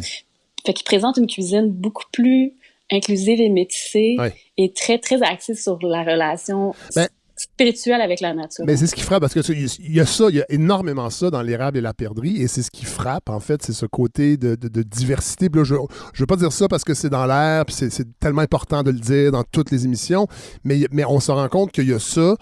Moi, ce qui m'a frappé dans votre livre, Élisabeth Cardin, c'est un livre, moi j'appelle ça un livre total, là, c'est le mot qui me venait, parce que, bon, il y a l'histoire. On va plus loin que ça. Il y a l'anthropologie, il y a du récit, il y a de l'essai, il y a des réflexions, il y a de la poésie, il y a des photos. Évidemment, il y a des recettes aussi à la fin, mais qui sont présentées différemment. Des recettes de Est-ce que c'est toutes des recettes de Simon Mathis? Oui. Qui est chef. Oui. Mais là, on va parler de vous. Parlons de vous parce qu'on vous découvre aussi dans ce livre, entre autres. On découvre une petite fille de 7 ans. qui est une drôle de petite fille qui s'inscrit dans le club 4H de Saint-Eustache. Faut que vous nous parliez du club 4H que je ne connaissais pas non plus. Oh mon Dieu, les 4H! Ben, d'abord, je peux vous dire que les 4H, c'est honneur, honnêteté, humanité. Oh non, je n'ai oublié un. Honneur, habileté. Okay, honneur, habileté. En tout cas, il y a une chanson? Ah non, il y a des chansons. non, mais tu sais, c'était un prétexte social, là, tu sais, à l'époque. Moi, j'ai une grande sœur et un grand frère. Ouais. Puis nos parents nous ont inscrits tous les trois, tu sais. Fait que ma sœur a comme 10 ans de plus, fait qu'elle était comme monitrice, puis moi, j'étais comme la fille de 7 ans. C'est un peu comme les Jeannettes, si je comprends bien, ou les scouts.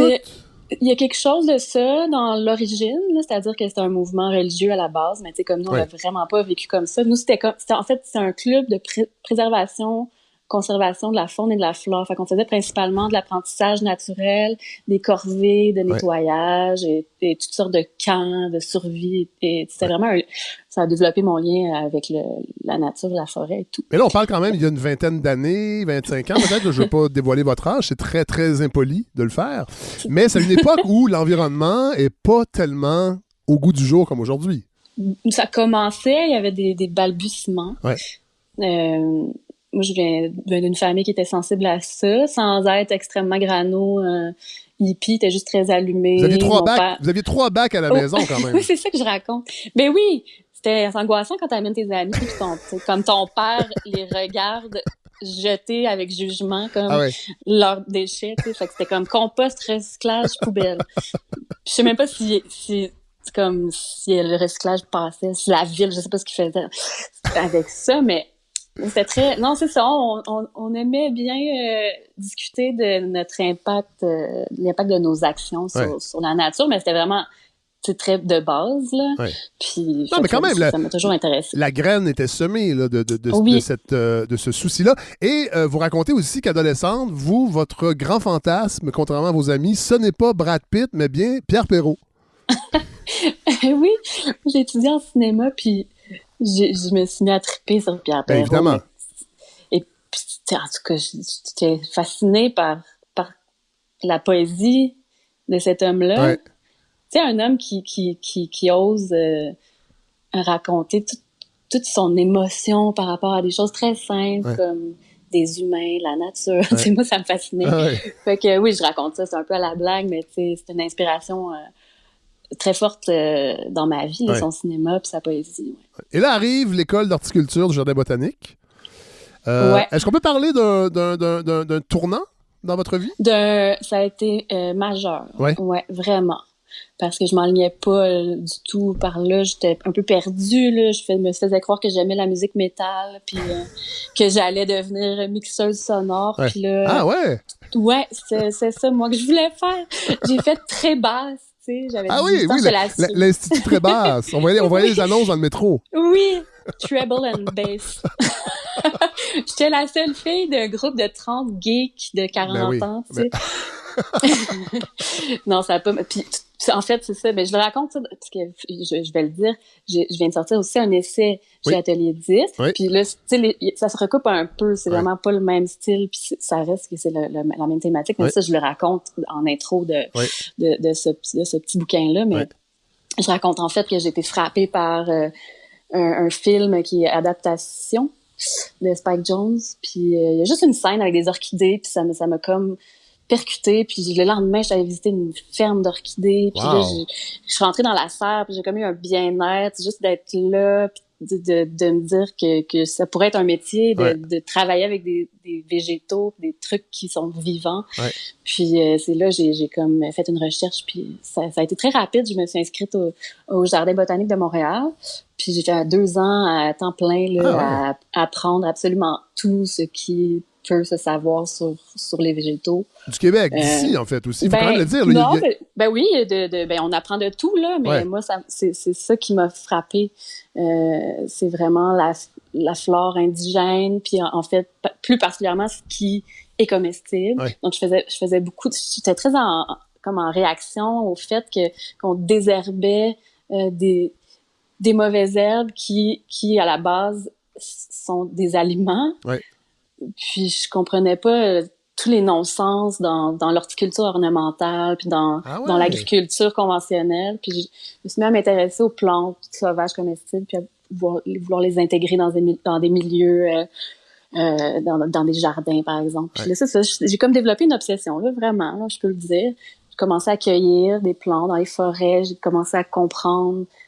Ça me vient très facilement, en fait, reconnaître quelque chose, savoir ça vient de quelle famille, trouver tout de suite comment l'identifier. Puis ça a été facile pour moi de me promener dans le bois puis de vraiment identifier tout ce qui se mange, tu sais. Ouais. Fait que j'ai voulu en faire un métier, puis ça m'a mené vers... Mais comment on fait après ça, quand on sort de cette formation-là? Ouais. Comment vous vient l'idée, éventuellement, d'ouvrir un restaurant? Vous n'avez pas de background de restauration. Et là, vous décidez d'ouvrir un restaurant qui va mettre en valeur la cuisine. Boréal, est-ce que c'est ça? On peut dire ce terme-là? Est-ce que c'était ça l'idée? Non, en fait. Non, c'est bien. Je contrôle un peu le vocabulaire à l'interne. Boréal, tu sais, pour moi, c'est un terme un peu marketé. Ouais. Dans le sens où, quand on comprend la répartition des types de forêts au Québec, on comprend que quand tu es à Montréal, tu vas beaucoup plus servir des végétaux qui sont issus de la forêt laurentienne, du fleuve Saint-Laurent, de toutes sortes d'écosystèmes. Ouais. Montréal, tu sais, ça commence à un parallèle plus élevé, mettons, dans les Hautes-Laurentides, là, tu sais, quand il y a beaucoup de conifères. Fait que, tu sais, il n'y a pas tant de choses dans la forêt boréale. Là, à manger, tu sais, on peut parler des aromates, des épinettes, de la perdrix, du thé du labrador, du bleuet, mais je veux dire, il y a à peu près 500 trucs avec lesquels on travaille au resto, puis tu sais, ça vient de tous les écosystèmes. Fait que j'ai toujours refusé de dire cuisine boréale. On peut pas faire un brunch seulement d'aliments boréales, c'est ça que vous me dites? Ben, ça serait difficile. Il faudrait être tenace. Puis ma PAC est pas non plus très aidant dans... Ah, mon Dieu, ça m'étonne pas. Mettons dans la faune. Ouais. Fait que, mais là, le déclic du Manitoba, là, vous décidez, moi, j'ouvre un resto. Ouais. J'ai décidé que, en fait, j'ai une autre maladie mentale qui est ne pas pouvoir travailler pour quelqu'un d'autre. Ah oui. Donc, je savais qu'à 30 ans, ça me prenait un projet. J'avais essayé toutes sortes d'affaires. J'ai une compagnie de produits naturels faits avec des plantes de la forêt. C'est comme, j'essayais plein de petits business. J'ai fait une formation de démarrage d'entreprise. Puis là, à un moment donné, en fait, je suis passée devant le local du Manitoba qui était une vraie dompe, là, on va le dire. Oui, mais c'est le bout de la rue Saint-Zotique qui est cool là, aujourd'hui, mais qui n'a pas toujours été. Ben, c'était comme des entrepôts, des shops de bois. C'était très, très délabré. Puis, il fallait beaucoup d'imagination et de naïveté, peut-être, pour se dire « Hey, moi, je suis toute seule dans la vie, j'ai pas d'argent. Je vais louer ce local. » Fait que là, c'est ça que j'ai fait. J'ai loué le local en me disant, d'abord, parce que je voyais bien l'effervescence du quartier. Je me suis dit, d'abord, si je le loue pas au prix ridicule, c'était vraiment pas cher. si je le loue pas, je vais repasser devant dans 1 an, puis je vais pleurer, je vais avoir regretté. Puis ça me titillait l'idée d'avoir une place pour présenter les aliments que personne connaît, pour qu'on se reconnecte à la nature via l'alimentation, même si j'avais aucune idée de ce que je faisais. Je savais qu'il allait avoir du vin nature parce que c'était le début un peu de ce mouvement. Je me suis dit, let's go, je vais me lancer, je le prends, puis comme quand je vais l'avoir, le bail, mais là, je pourrais plus reculer, je vais juste pouvoir avancer. Fait que puis là, à partir de là, j'ai fait la rencontre de mon premier associé, Simon, qui, lui aussi, était peut-être un peu fou, qui a écouté mes affaires de plantes, puis qui a fait, OK, moi, j'embarque, tu sais, j'embarque à 50%, voici, on s'associe. Puis lui, c'était un gars qui avait une compagnie de construction à l'époque, puis qui avait eu des bars, fait qu'il avait cette expérience que moi, j'avais pas. Fait qu'à deux, on a vraiment, pendant 1 an, là, on a fait tous les travaux avec des trucs qu'on trouvait, des matériaux recyclés, puis on avait ce rêve, on a monté une équipe, puis comme, aller savoir pourquoi les médias sont embarqués là-dedans, puis ça a vraiment été un gros hit, là, l'ouverture, c'était épeurant, c'était trop. Si on n'avait pas eu les reins solides, là, c'était fini en moins de 3 mois parce que on n'était pas prêts du tout. Là, mais c'est vrai qu'il y a eu un gros buzz. Il y a eu vraiment un gros buzz. Parce qu'on pouvait aller manger du phoque au Manitoba. Moi, je sais que dans la rue, là, c'est ce que les gens... Es-tu allé au Manitoba? Ils ont du phoque. Moi, je suis même tombé dans le piège. Je suis allé manger du phoque. Cet animal si mignon avec ses petits yeux humides. Oh, arrêtez! mais c'est pas je juste ne veux ça. pas embarquer dans un débat vegan. Non. Mais il y avait toute cette idée, effectivement, de saveurs du Québec, entre autres des cocktails au sapin. Moi, je me rappelle de ça aussi beaucoup. Évidemment, moi, j'ai arrêté de boire et je ne mange à peu près plus de viande. Alors, c'est dur pour moi de retourner au Manitoba, mais vous devriez, vraiment, parce que on travaille très bien le légume. Ah, bon. Et on a des beaux cocktails sans alcool. Ah, bon.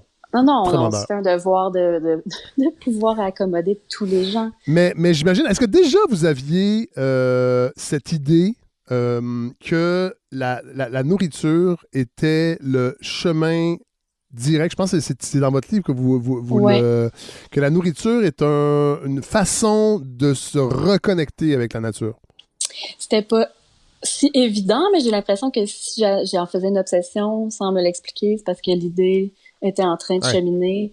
Puis en fait, c'est justement avec la rencontre de Michel, avec plusieurs lectures, tu sais, je me suis mis à m'intéresser un peu au phénomène de décroissance économique, puis de tout le... Parce que, tu sais, je connaissais pas beaucoup l'agriculture, malgré mes études et tout, c'était pas mon champ d'expertise. Puis en travaillant avec les chefs au resto, puis en créant des liens avec des gens extrêmement passionnés qui font leur métier, mettons, de maraîcher ou d'éleveur d'animaux avec un souci pour l'environnement. Tu sais, ta pensée se développe, tu sais, même sans tu t'en rendre compte. Puis qu'à un moment donné, c'est juste devenu évident parce que j'assiste à des grands moments de bonheur au resto où les gens, en plus de découvrir des saveurs qui viennent de chez eux, qu'ils ne connaissaient pas, ou encore je sais pas, une manière très sensible que mon staff a de raconter l'histoire de tel producteur ou l'histoire du phoque, tu sais, qui en est une, qui c'est non seulement délicieux, c'est nécessaire pour l'environnement qu'on en consomme. Mais pour qu'on comprenne que c'est pas mal, parce que ça a été présenté comme ça. Je faisais des blagues tantôt avec le phoque, mais il y a tout un brainwashing, moi je pense que le mot est bien choisi, là, alors que économiquement, sur le plan culturel, c'est un aliment important et juste de le protéger, c'est un petit peu niaiseux quand on y pense. Ben en fait, j'ai rien contre la protection d'une espèce, mais quand elle est en surpopulation extrême... Et qu'elle en menace d'autres. Eh ben exactement, tu sais, c'est que en fait il y a un déséquilibre complet dans les eaux du Saint-Laurent et en fait autour des îles de la Madeleine par exemple, où il y a tellement de phoques que c'est rendu comme un problème de destruction des écosystèmes et de mettons les populations de morues, de poissons. Fait que là-bas, tu sais, eux autres sont pris avec ce problème-là, puis ils font des efforts vraiment soutenus pour faire la promotion de cette viande-là, de l'huile, par exemple, pour une espèce d'oméga 3, de supplément alimentaire pour les femmes enceintes. Cette viande-là est extrêmement riche extrêmement bonne pour la santé, très peu grasse, en fait. Fait que, tu sais, c'est dommage. Et pour les gens qui se demandent qu'est-ce que ça goûte, parce que moi, j'en garde un souvenir très fort. Puis j'en ai mangé une fois seulement, là. Ouais, ben très fort, c'est ce qu'on... Ben pas tant, des fois, les gens qui en ont déjà goûté, qui viennent, puis on leur dit, on a du phoque, ça c'est un must, vous devez goûter à ça. Puis ils vont faire comme, on a déjà goûté aux îles, puis vraiment, c'était trop fort. Mais j'ai pas trouvé ça. Moi, je trouvais que c'était un mariage entre le filet mignon et le boudin. Ah oui, ben ça c'est ça, mais en fait c'est la manière, les choses ont changé aussi parce que là c'est plus juste tuer l'animal puis tu sais faire du steak haché. Là. Il y a quelque chose qui a été compris aussi au niveau des pêcheurs. Ils ont compris que tu sais bon ça mange beaucoup de poissons, donc il y a des métaux qui s'accumulent dans la graisse du phoque. Il y a un goût très prononcé comme en fer, un peu comme du foie. Puis si tu laisses très longtemps la peau et la graisse quand on tue l'animal, il y a comme une contamination, mais ça va goûter beaucoup plus fort. Tandis que si on enlève tout, on isole comme la viande, tout de suite sur le bateau, c'est ce qu'ils commencent à faire. Là, la viande devient comme juste assez... c'est plus aussi fort. Fait que, les gens qui ont eu un mauvais souvenir parce que c'est comme vraiment comme du foie. Puis, un peu comme le foie trop cuit, le foie trop cuit de mon enfance. Exact. Puis justement, en parlant de trop Je salue ma mère. C'est une autre erreur. Bonjour, maman. Mais c'est ça. Fait que pour finir là-dessus, ne pas le faire cuire. Nous, on le sert comme c'est à peine saisi. Fait que c'est bleu. Là. C'est délicieux comme ça. Quand c'est trop cuit, la texture est pas le fun. Ça goûte trop fort. Donc... le phoque, pour en revenir au livre, on fait de grandes... C'est vrai, non, mais j'aime ça. Moi, quand je l'ai rencontré, c'était vraiment un coup de cœur humain, parce que c'est très communicatif quand on va au Manitoba, puis vous nous accueillez. Non, mais c'est vrai. Et ça reste... puis moi, je suis pas le plus grand... je fréquente pas plus beaucoup les restos, mais il y a certains restos comme ça qui restent en mémoire, puis le Manitoba, c'est comme ça. Puis j'ai retrouvé un peu cet esprit-là dans votre livre. Vous séparez un peu... En fait, c'est 20 aliments fondateurs qui sont explicités. Je pense que le mot explicité est important parce que c'est pas juste d'en parler comme ça. En fait, dès le début, on recule. Je parlais d'anthropologie tantôt. On recule à la culture de Clovis et la culture du plano, qui sont les deux branches fondatrices de ce qu'on mange encore aujourd'hui. Qu'est-ce qu'il en reste de ça? Parce qu'après ça, les Autochtones sont arrivés, évidemment, ont développé leur culture culinaire. On en a... ça a été transmis aux Blancs. Après ça, il y a eu les Vikings, il y a eu les Basques. Mais qu'est-ce qui reste aujourd'hui de la culture de Clovis? Je sais que c'est une question piège un peu, là, et du plano. Oh mon Dieu! Pour moi, là, mettons, parce que je vois pas... Je vois pas comment ça pourrait être évident de voir ce qui en reste dans notre société actuelle, là, mais mettons dans l'imaginaire que moi je m'en fais, c'est vraiment en fait c'est exactement comment le territoire s'est développé là. C'est simple, c'est à cause des animaux migrateurs puis des ressources. Fait que ces gens-là se sont établis en suivant, par exemple, des troupeaux de caribous, ou de baleines. Ou, je dis jamais baleine, je dis baleine, moi, d'habitude. Je viens de dire baleine. C'est bravo. Bonjour aux gens de Québec. Donc, puis même les Premières Nations que l'on connaît aujourd'hui, si on leur demande c'est quoi leur relation avec le territoire, mais c'est toujours alimentaire. Fait que c'est pas c'est beau ici, on va s'installer ici, puis on a une belle vue là. C'est comme ici, on a assez à manger. À telle saison, on s'installe là, on suit telle bête. Fait que moi, ce que je trouve, je reviendrai pas à une culture alimentaire de survie, de subsistance, là, mais je pense qu'on peut tirer beaucoup de sens de cette logique de suivre les saisons, puis de suivre les mouvements naturels de la nature, de la faune, de la flore, puis même de recréer ces mouvements naturels-là dans des systèmes humains, là, disons, là, de production d'aliments. Fait que c'est un peu ce qui est caché à travers tout le livre, parce que avec Michel, on a vraiment essayé de pas faire la morale puis de pas expliquer tant que ça, c'était quoi notre but derrière l'histoire et les récits. Mais le but ultime, c'est de prendre conscience qu'on est complètement déconnecté du territoire, des ressources qui qui le constitue, puis des saisons. Fait que de voir à quel point les gens pouvaient survivre aisément. Je dis aisément, je veux dire, ça a dû être extrêmement dur, là, mais tu sais, comme quand on lit les livres de Michel, on voit bien qu'il y avait un accord complet là, avec la nature, puis de l'entraide, puis les communautés, puis les échanges. Ces gens-là se sont rencontrés dans des lieux stratégiques. Ils allaient volontairement se rencontrer pour échanger des techniques, pour échanger des trucs, des aliments, même des femmes, tu sais, du bagage génétique. Tu sais, maintenant, on a peur de l'autre, alors qu'à l'époque, c'était un avantage de... c'est une question de survie, toi, même, carrément. C'est ça, tu sais. Fait que, je sais pas si je réponds bien à votre question. Totalement. Là, on va jouer un petit jeu. C'est rare que je fais ça. ça doit être l'été qui s'en vient. Je garoche les aliments fondateurs. Là, c'est des chapitres. Puis vous me dites ce qui vous passe par la tête. Tout simplement. On verra si on garde ça. D'accord. Si on garde ça au montage. J'y vais presque dans l'ordre. On commence avec l'érable. L'érable, la liberté. Oh, intéressant. Ouais. Intéressant. Pourquoi? Est-ce que je dois développer? OK. C'est le premier symbole du dégel. Oui. Puis ça signifie comme une espèce de renaissance. Puis j'en parle un peu dans un des poèmes que j'ai écrit dans ce chapitre-là. Ça me fait beaucoup penser, je sais pas, aux possibilités, puis à la liberté d'être nu-pied, puis de se mouvoir, puis d'avoir espoir, là, tu sais. Ouais. OK. Morille. Morille. Renaissance aussi, mais d'un autre point de vue, j'associe beaucoup la morille comme comment dire... En fait, c'est une plante qui colonise des milieux qui ont été complètement décimés. C'est pas une plante, d'abord, là, c'est un champignon. Donc, c'est un champignon qui profite d'un milieu qui a été comme mis à mort pour commencer à réintégrer la vie. Donc, je trouve ça très beau. Rien ne se perd dans la nature. La morille est un bon exemple. Le bourgeot. Le bourgeot. Ah, le bourgeot. Je suis une passionnée du bourgeot. Ah ouais, hein?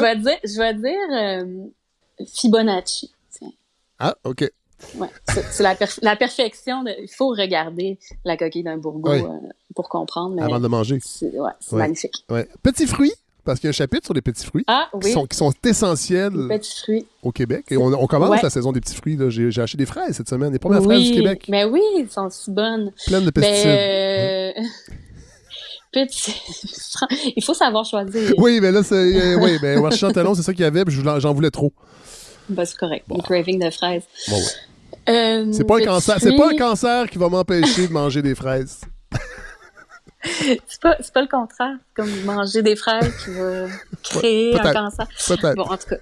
Alors, je vais pas dire cancer, je vais dire crème. Oui. Parce que c'est la meilleure manière de consommer nos petits fruits. La morue. La morue. Légende. Dans ma tête, ça appelle beaucoup d'histoires, des histoires de pêche, des histoires de grands larges, de sirènes. C'est très, très mystique pour moi, tout ce qui est relatif aux pêcheries. Et je trouve que la morue est une mal-aimée un peu au Québec. Moi, j'essaie d'en mettre dans le menu, puis je veux pas dénoncer les gens qui habitent avec moi. Mais mon ado qui est un fan de truite puis de saumon tout le temps, j'essaie toujours. Puis je trouve que la morue séchée qu'on met dans l'eau 2 jours, en tout cas. Puis en lisant votre livre, ça m'a donné le goût de manger de la morue. Je sais que c'est cliché, mais bon. OK, le miel.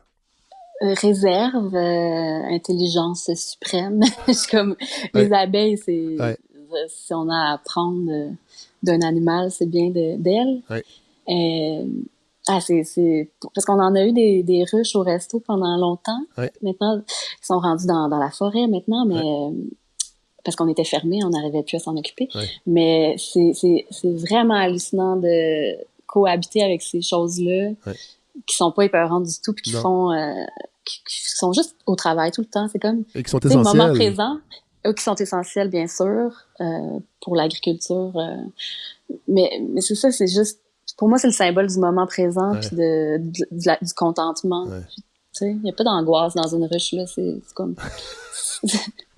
Tout le monde est zen, Ouais. tu sais, c'est fantastique. Les fleurs! Les fleurs, quelles fleurs? Ah, mais c'est ça, c'est le miel, dans le chapitre des fleurs, Oui. le miel, Oui. ça va ensemble, mais les fleurs, c'est... Hey, je vais vous dire une chose, là, C'est tout. c'est une chose que je suis pas convaincu encore, et pourtant, moi, j'essaye des choses en cuisine, je cuisine beaucoup. Manger des fleurs, là, je suis pas rendu là.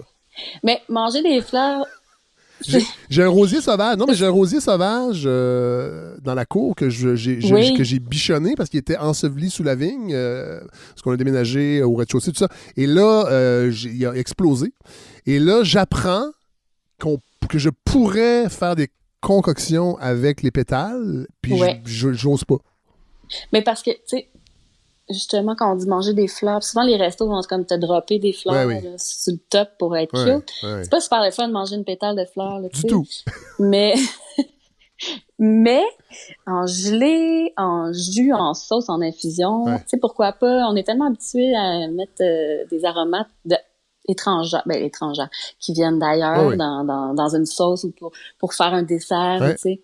Mais des infusions de pétales, tu sais, il faut juste réfléchir puis prendre le temps de bien choisir aussi la fleur pour la recette, là, tu sais. Je suis pas une partisane de mettre une affaire juste pour dire qu'on l'a mis, là, faut que ça fasse... Ouais, c'est ça, tu sais. Ben, c'est joli, là, des pétales. Oui, c'est très beau. C'est pas l'affaire qui roule le moins non. en bouche. Mais oui, je vous encourage à faire une gelée de pétales. Un kombucha, peut-être? Un kombucha? Parce que moi, je fais mon kombucha, puis là, je dis, c'est vrai que je pourrais mettre des pétales. Ouais, j'avoue. Ouais, thé noir et pétales d'églantier du jardin. Ouais, je mets au défi. Corégone, que je découvre, je connaissais pas. Ah ouais. Corégone, c'est très peu connu, hein. On n'en voit pas dans les poissonneries. Solitude et froid, et grand froid. C'est un poisson, j'en parle souvent avec Michel, c'est un poisson très sauvage. Là. Il y a comme une personnalité là, d'ermite. Là, ils vont être dans les eaux très, très froides. Ils sont pas dupes. Ils vont c'est pas des connes. C'est pas des connes, les corégones. Ça, c'est ça. Non, puis ils sont... c'est délicieux, là. C'est une des meilleures chairs que j'ai goûtées. Ah oui? Plus que la perche chaude? Oui. Sans la perche chaude, c'est bon en tabarouette. C'est vrai que c'est bon. Et là là. C'est vrai que c'est bon. Ça, c'est mes souvenirs de pêche blanche quand j'étais jeune. Le chou! Le chou, là, moi, je dis toujours à la blague au resto que je suis comme représentante officielle du chou. Des choux du Québec. Moi, le chou, c'est mon bonheur l'hiver. J'en mange comme un par semaine. Je comprends. C'est parce qu'on peut le cuisiner de tellement de manières. Oui. Puis c'est comme ça, je veux dire, ça se conserve tellement longtemps, ça n'a aucun sens. Totalement, oui. Tu peux le laisser là un mois, puis tu t'enlèves une petite tranche de chou séché, puis il est quand même top shape. Est-ce qu'on peut dire que le chou est peut-être... Moi, je trouve que c'est le Québec, le chou. Oui, ben c'est sûr que le chou, le navel rutabaga, c'est le symbole. Le caveau existe pour ce genre d'aliments-là. C'est d'ailleurs mon nouveau plan de vie, là, de me faire un caveau, de remplir de choux. Mais le chou, dans toutes les cultures, on le fermente, la choucroute, on en fait... Le kimchi. Le kimchi, c'est un truc qui permet à la saison maraîchère de se poursuivre toute l'année. Fait que ça, c'est un de mes objectifs de vie, là, convaincre les gens qu'on est capable de se nourrir que de fruits, de légumes, de viande et de grains du Québec à l'année. Après, on peut compléter avec des choses, des aromates, des trucs funky. J'ai pas de problème avec l'importation de quelques denrées transformées. Mais je vois vraiment pas la pomme grenade, par exemple. Ah non, c'est ça. Mais tu sais, moi, c'est ce genre d'affaires que j'ai décidé de plus intégrer dans mes menus parce que je congèle des petits fruits en saison. Puis... Et vous faites vos conserves, j'imagine. Parce qu'il faut faire ces conserves. Si on veut faire ça, il faut redécouvrir ce que nos ancêtres faisaient, c'est-à-dire des conserves, entre autres. Ben, des conserves, de la fermentation, du séchage, du fumage, du salage. On en parle beaucoup dans le livre, tu sais. Moi, c'est pour ça que je voulais parler d'histoire, parce que dans ma tête, toutes ces connaissances-là sont essentielles si on veut retrouver une autonomie alimentaire. Puis si on veut revoir notre rapport au temps et au travail, à l'effort, et qu'est-ce qu'on achète déjà fait par quelqu'un d'autre versus qu'est-ce qu'on prend le temps de faire soi-même. Puis de comprendre les avantages et les bienfaits pour la société et la nature là, de ces activités-là. OK, on est rendu à loi. Êtes-vous tanné? Non, pas du tout. On est rendu à loi blanche. Mais que je rêve de manger. J'ai jamais mangé de loi blanche. Ça fait des années que je me dis à Noël, parce que je dis que je mange pas de viande, c'est pas vrai. Je mange plus de viande rouge, mais la volaille, j'ai beaucoup de difficulté à ne plus en manger. Fait que j'en mange de temps en temps. Et loi blanche, je me dis, à chaque mois de novembre, quand je commence à penser à qu'est-ce que je vais cuisiner pour Noël, ça finit toujours être une dinde, mais je me dis, à loi blanche, ça serait tellement bon un jour. Parlez-nous de loi blanche. Ça vous prend un ami chasseur? Oui, c'est ça l'affaire.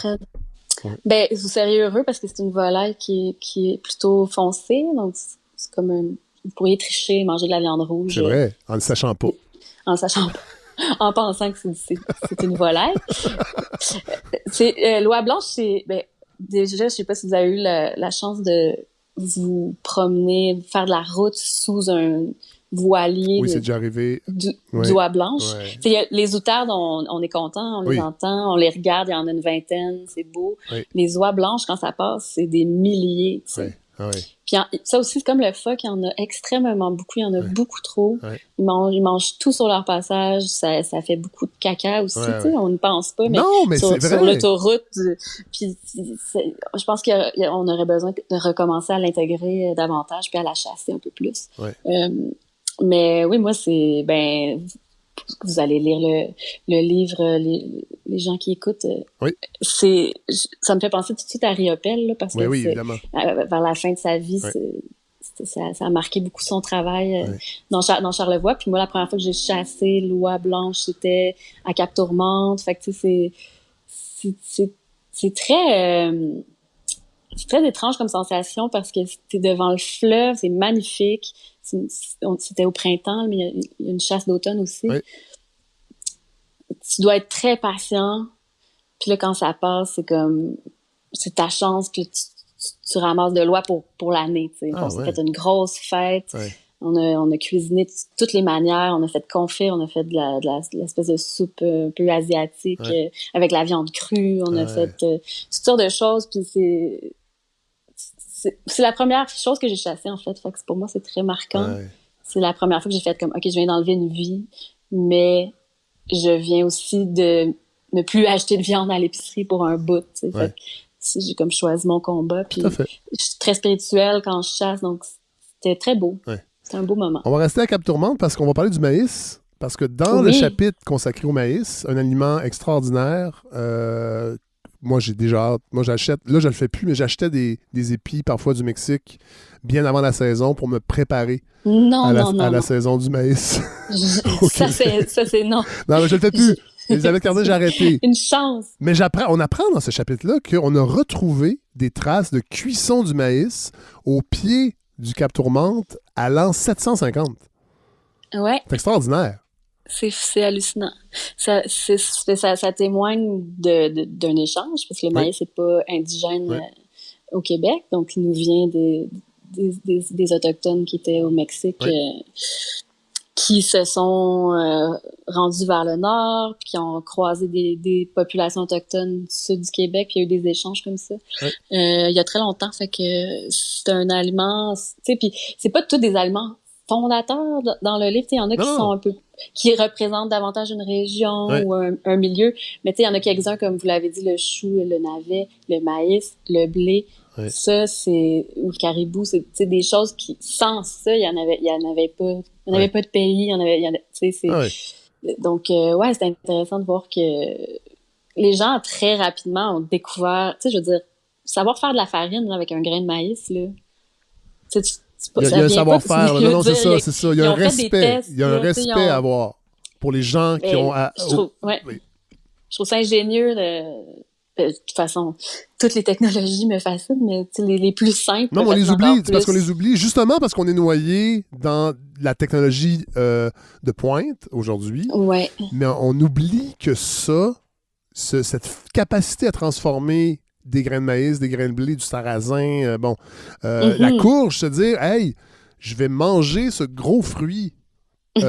Ou légumes, je sais même pas. Non, mais quand même. Puis quand on lit votre livre, on se replonge, puis on se dit, tabarouette, quand même, il y a un savoir-faire incroyable qu'on est en train. Est-ce qu'on est en train de le perdre? Peut-être pas. Je pense que votre livre, il participe à le maintenir, mais il y a d'autres gens qui le font aussi. Mais c'est vrai que, tu sais, quand je vais à l'épicerie, puis je vois des barquettes de légumes coupés, puis que je vois des gens acheter ça, puis là, je vais juger les gens qui achètent ça. J'imagine que des gens qui nous écoutent le font. Et si je les croise, je vais les juger, mais je suis comme, on est quand même un peu déconnecté sans tomber dans le cliché, l'essentiel, mais quand même. Et votre livre nous ramène à ça. Je vous lance un autre mot, parce que moi, je ne verrai plus jamais le porc-épic de la même façon après avoir lu votre livre. Parlez-nous du porc-épic. Ben, pour être franc, j'en ai jamais mangé, mais c'est comme un truc, justement, qui me vient des 4H, moi. Oui. On m'a toujours dit que si j'étais dans la mer, dans le bois, puis que j'arrivais pas à faire un feu avec une pierre, oui, des brindilles, je pouvais comme il se mange assassiner on peut le manger cru. Exact. Ben, de toute façon, là, on se comprend maintenant. C'est beaucoup de choses qui se mangent plus cru qu'on pensait, même en nature, là. Tu sais, un gibier sauvage. Un tartare de poulet, toujours très bon. Un tartare de perdrix, peut-être. Non, j'irai pas là. Non. Ne faites pas ça, mais oui, c'est ça, apparemment, ça se mange cru, mais je pense pas que c'est un aliment de prédilection pour personne, là, mais ça a sauvé des vies quand même, comme tous les petits animaux, là. Oui. Tu sais, Michel en parle un peu, mais dans ses gros ouvrages, j'ai fait le portrait de absolument tous les petits rongeurs, tous les petits couronnes d'oiseaux, des petits bruants, tu sais, il y a comme tout c'est mangé. Mais oui, ce chapitre-là, c'est sur comme le petit gibier, donc d'élevage et sauvage. On parle aussi du porc, qui est... Tu sais, Michel, quand il me parle du porc, j'ai l'impression qu'il me parle d'un dieu, là. Puis, mais c'est vrai, c'est un animal qui est sacré, qui a atteint beaucoup d'imaginaire, de beaucoup de culture dans le monde. Puis il y a beaucoup de plats issus de ça. Puis ça aussi, c'est un aliment fondateur. Et à l'inverse, il y a plusieurs cultures qui n'en mangent pas du tout. C'est vrai. Ça, c'est quand même rare. Je fais moins dans la... C'est dur à comprendre. Je suis pas une experte en sociologie ou en religion. Mais bon, je respecte toutes les cultures. Oui. Mais moi, le porc, tu sais, en fait, c'est ça, c'est que là, on entre dans la philosophie, hein, puis dans les motifs. Quand on se met à se comparer puis à penser que les animaux sont en fait un être humain, pas humain, mais tu sais, presque, là, qui ont des droits. Oui. Bon, c'est ça. On perd un peu parce que je trouve que ça va à l'encontre du développement de l'humanité puis de la relation qu'on entretient avec Cela dit, je pense que cette réflexion-là nous oblige quand même à se positionner, puis c'est peut-être la bonne chose là-dedans, c'est-à-dire en tout cas, ça va peut-être susciter une réflexion sur la provenance, sur la qualité, sur un rituel peut-être à avoir, et non pas juste des morceaux un peu anonymes qu'on voit dans des barquettes à l'épicerie, là. Moi, je pense Tout à fait.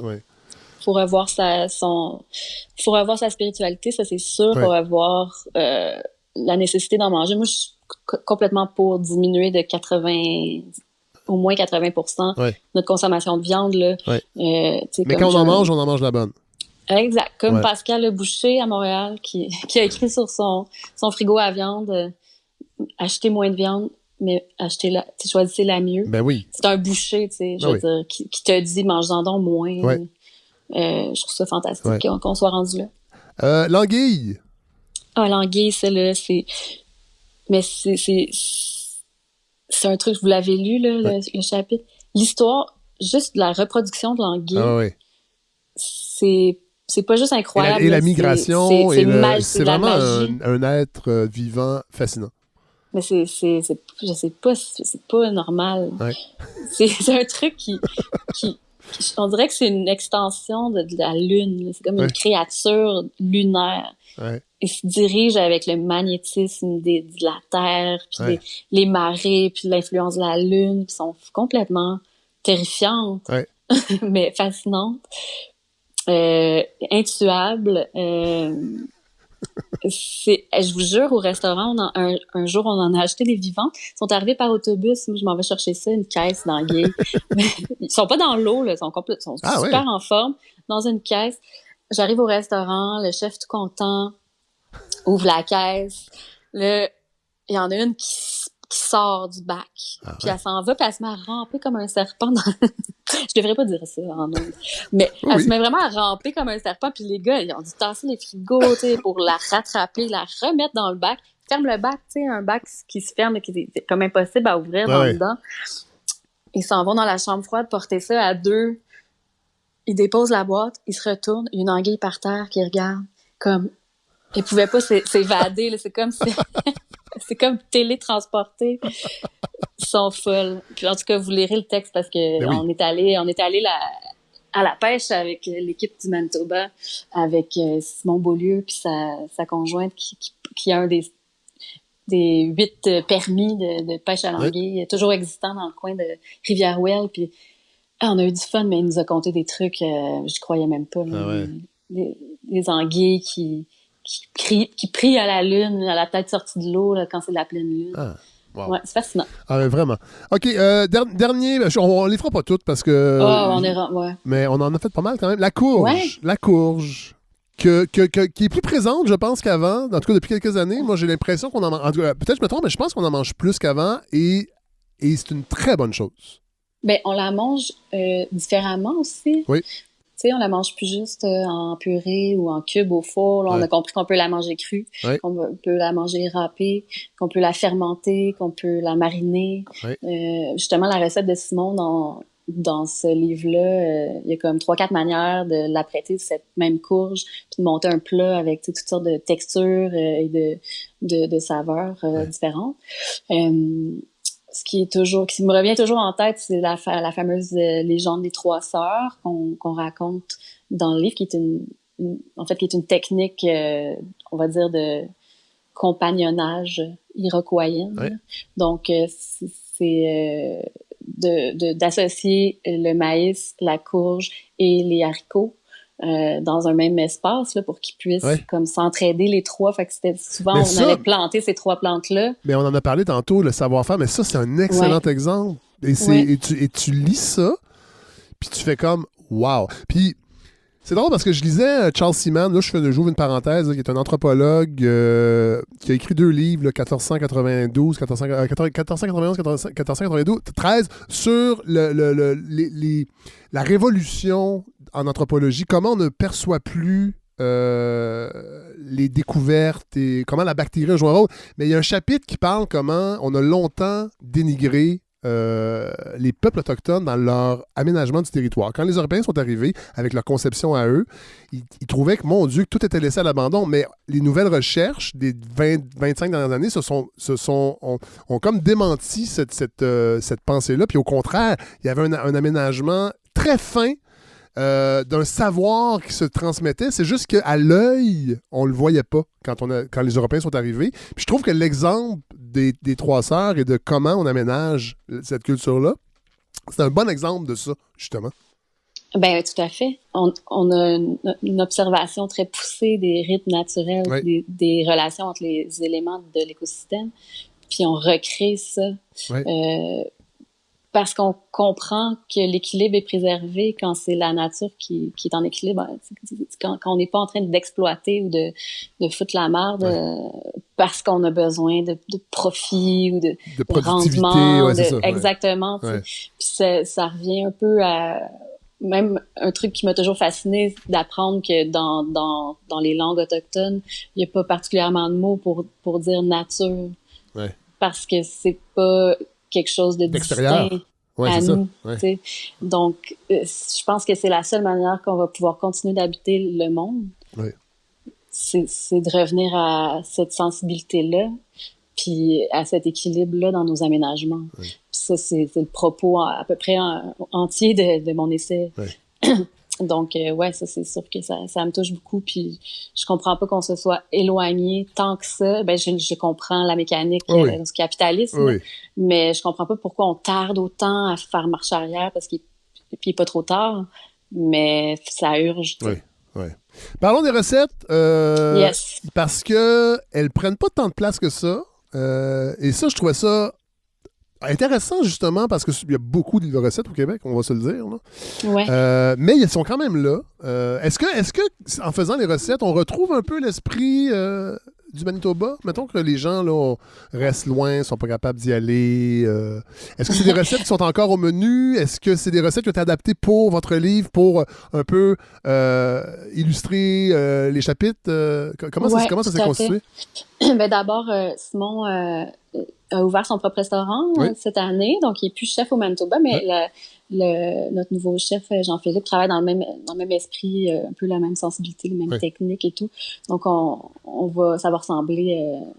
c'est des techniques et un style d'association d'aliments, de texture et tout ça. Ouais. C'est assez simple. Ben, moi, je dis que c'est assez simple. C'est pas si simple parce que ça reste gastronomique, ces recettes-là.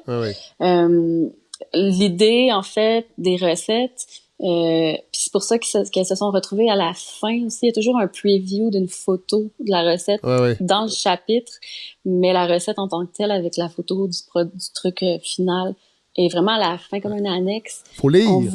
Il faut lire. Il faut aller jusqu'à la fin, ouais.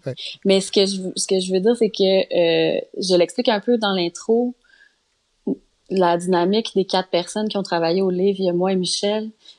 Je dis toujours que Michel, c'est l'histoire, c'est le pilier central des connaissances du passé qui sont essentielles pour écrire l'avenir. Il y a mon apport à moi qui est plutôt dans la poésie, dans le ressenti, dans le sentiment, dans la nostalgie. Moi, je trouve que ça, c'est une partie importante du livre parce que il y a pas de changement dans la vie s'il y a pas de révolution sentimentale. C'est-à-dire que si on touche pas au cœur des gens, on n'arrivera pas à faire passer le message. Fait que je voulais absolument qu'il y ait un truc très émotif.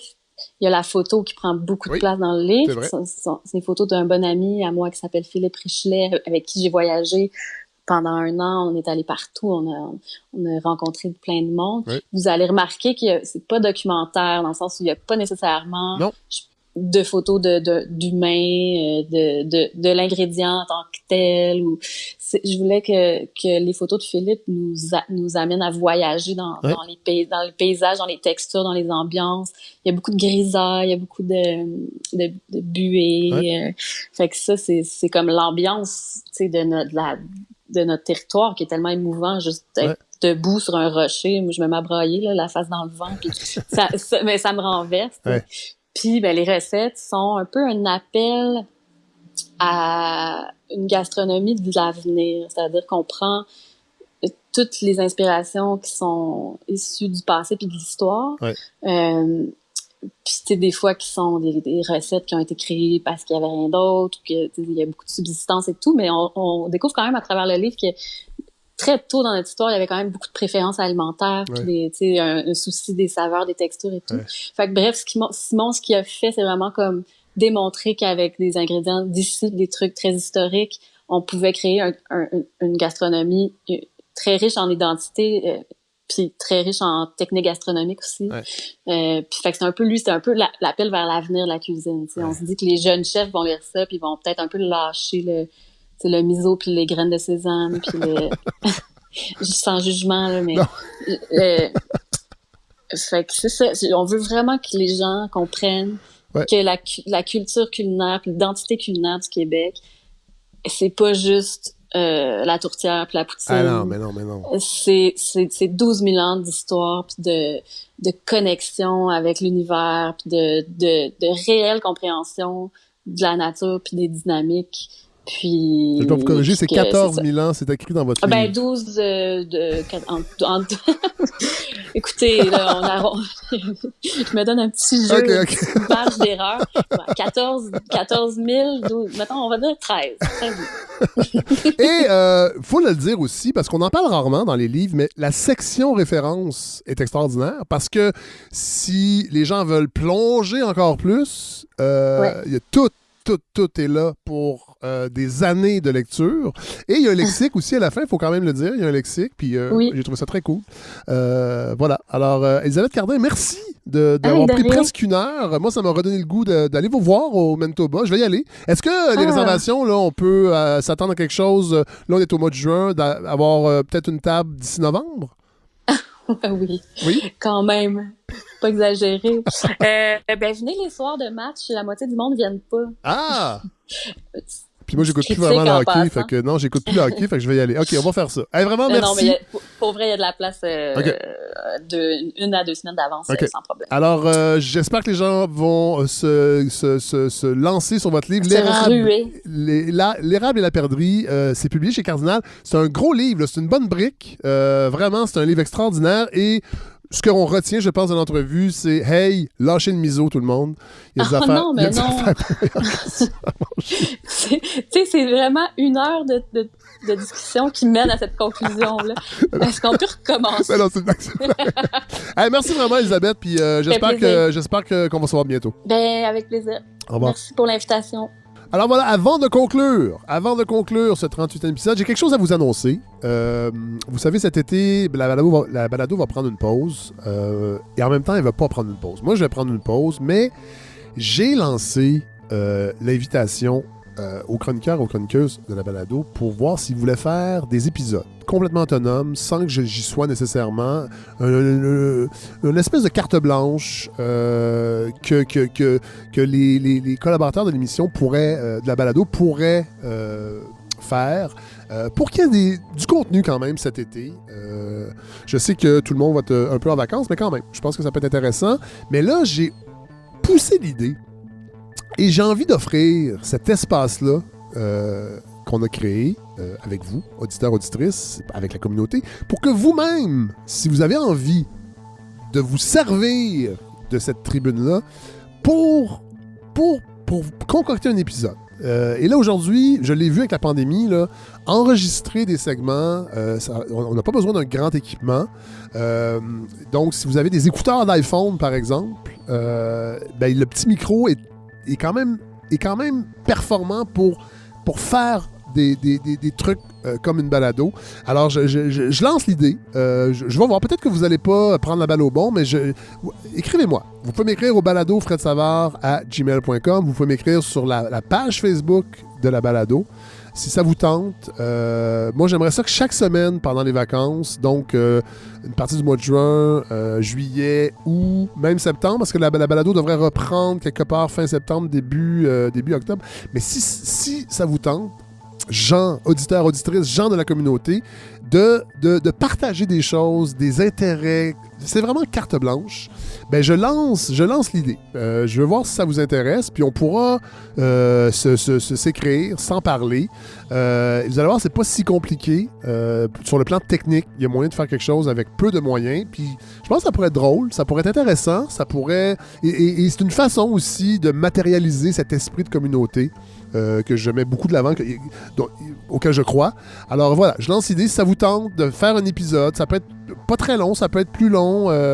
Si vous avez des champs d'expertise, quoi que ce soit, je lance l'idée. Alors vous m'écrivez au baladofredsavard@gmail.com ou sur la page Facebook, puis on verra ce qu'on peut faire. Sinon, d'ici là, je veux remercier les gens qui rendent possible cette balado, Larry Dufresne à la co-réalisation, Andréane Obansawin qui s'occupe des médias sociaux. Voilà, donc je vous remercie toujours d'être là, de m'écrire, de nourrir ce projet-là. Puis j'espère vous entendre cet été. Ça serait vraiment très cool. Je pense que c'est original et c'est le terrain de jeu que la balado peut vous offrir. Alors voilà, bonne semaine. J'attends, j'espère avoir beaucoup de courriels.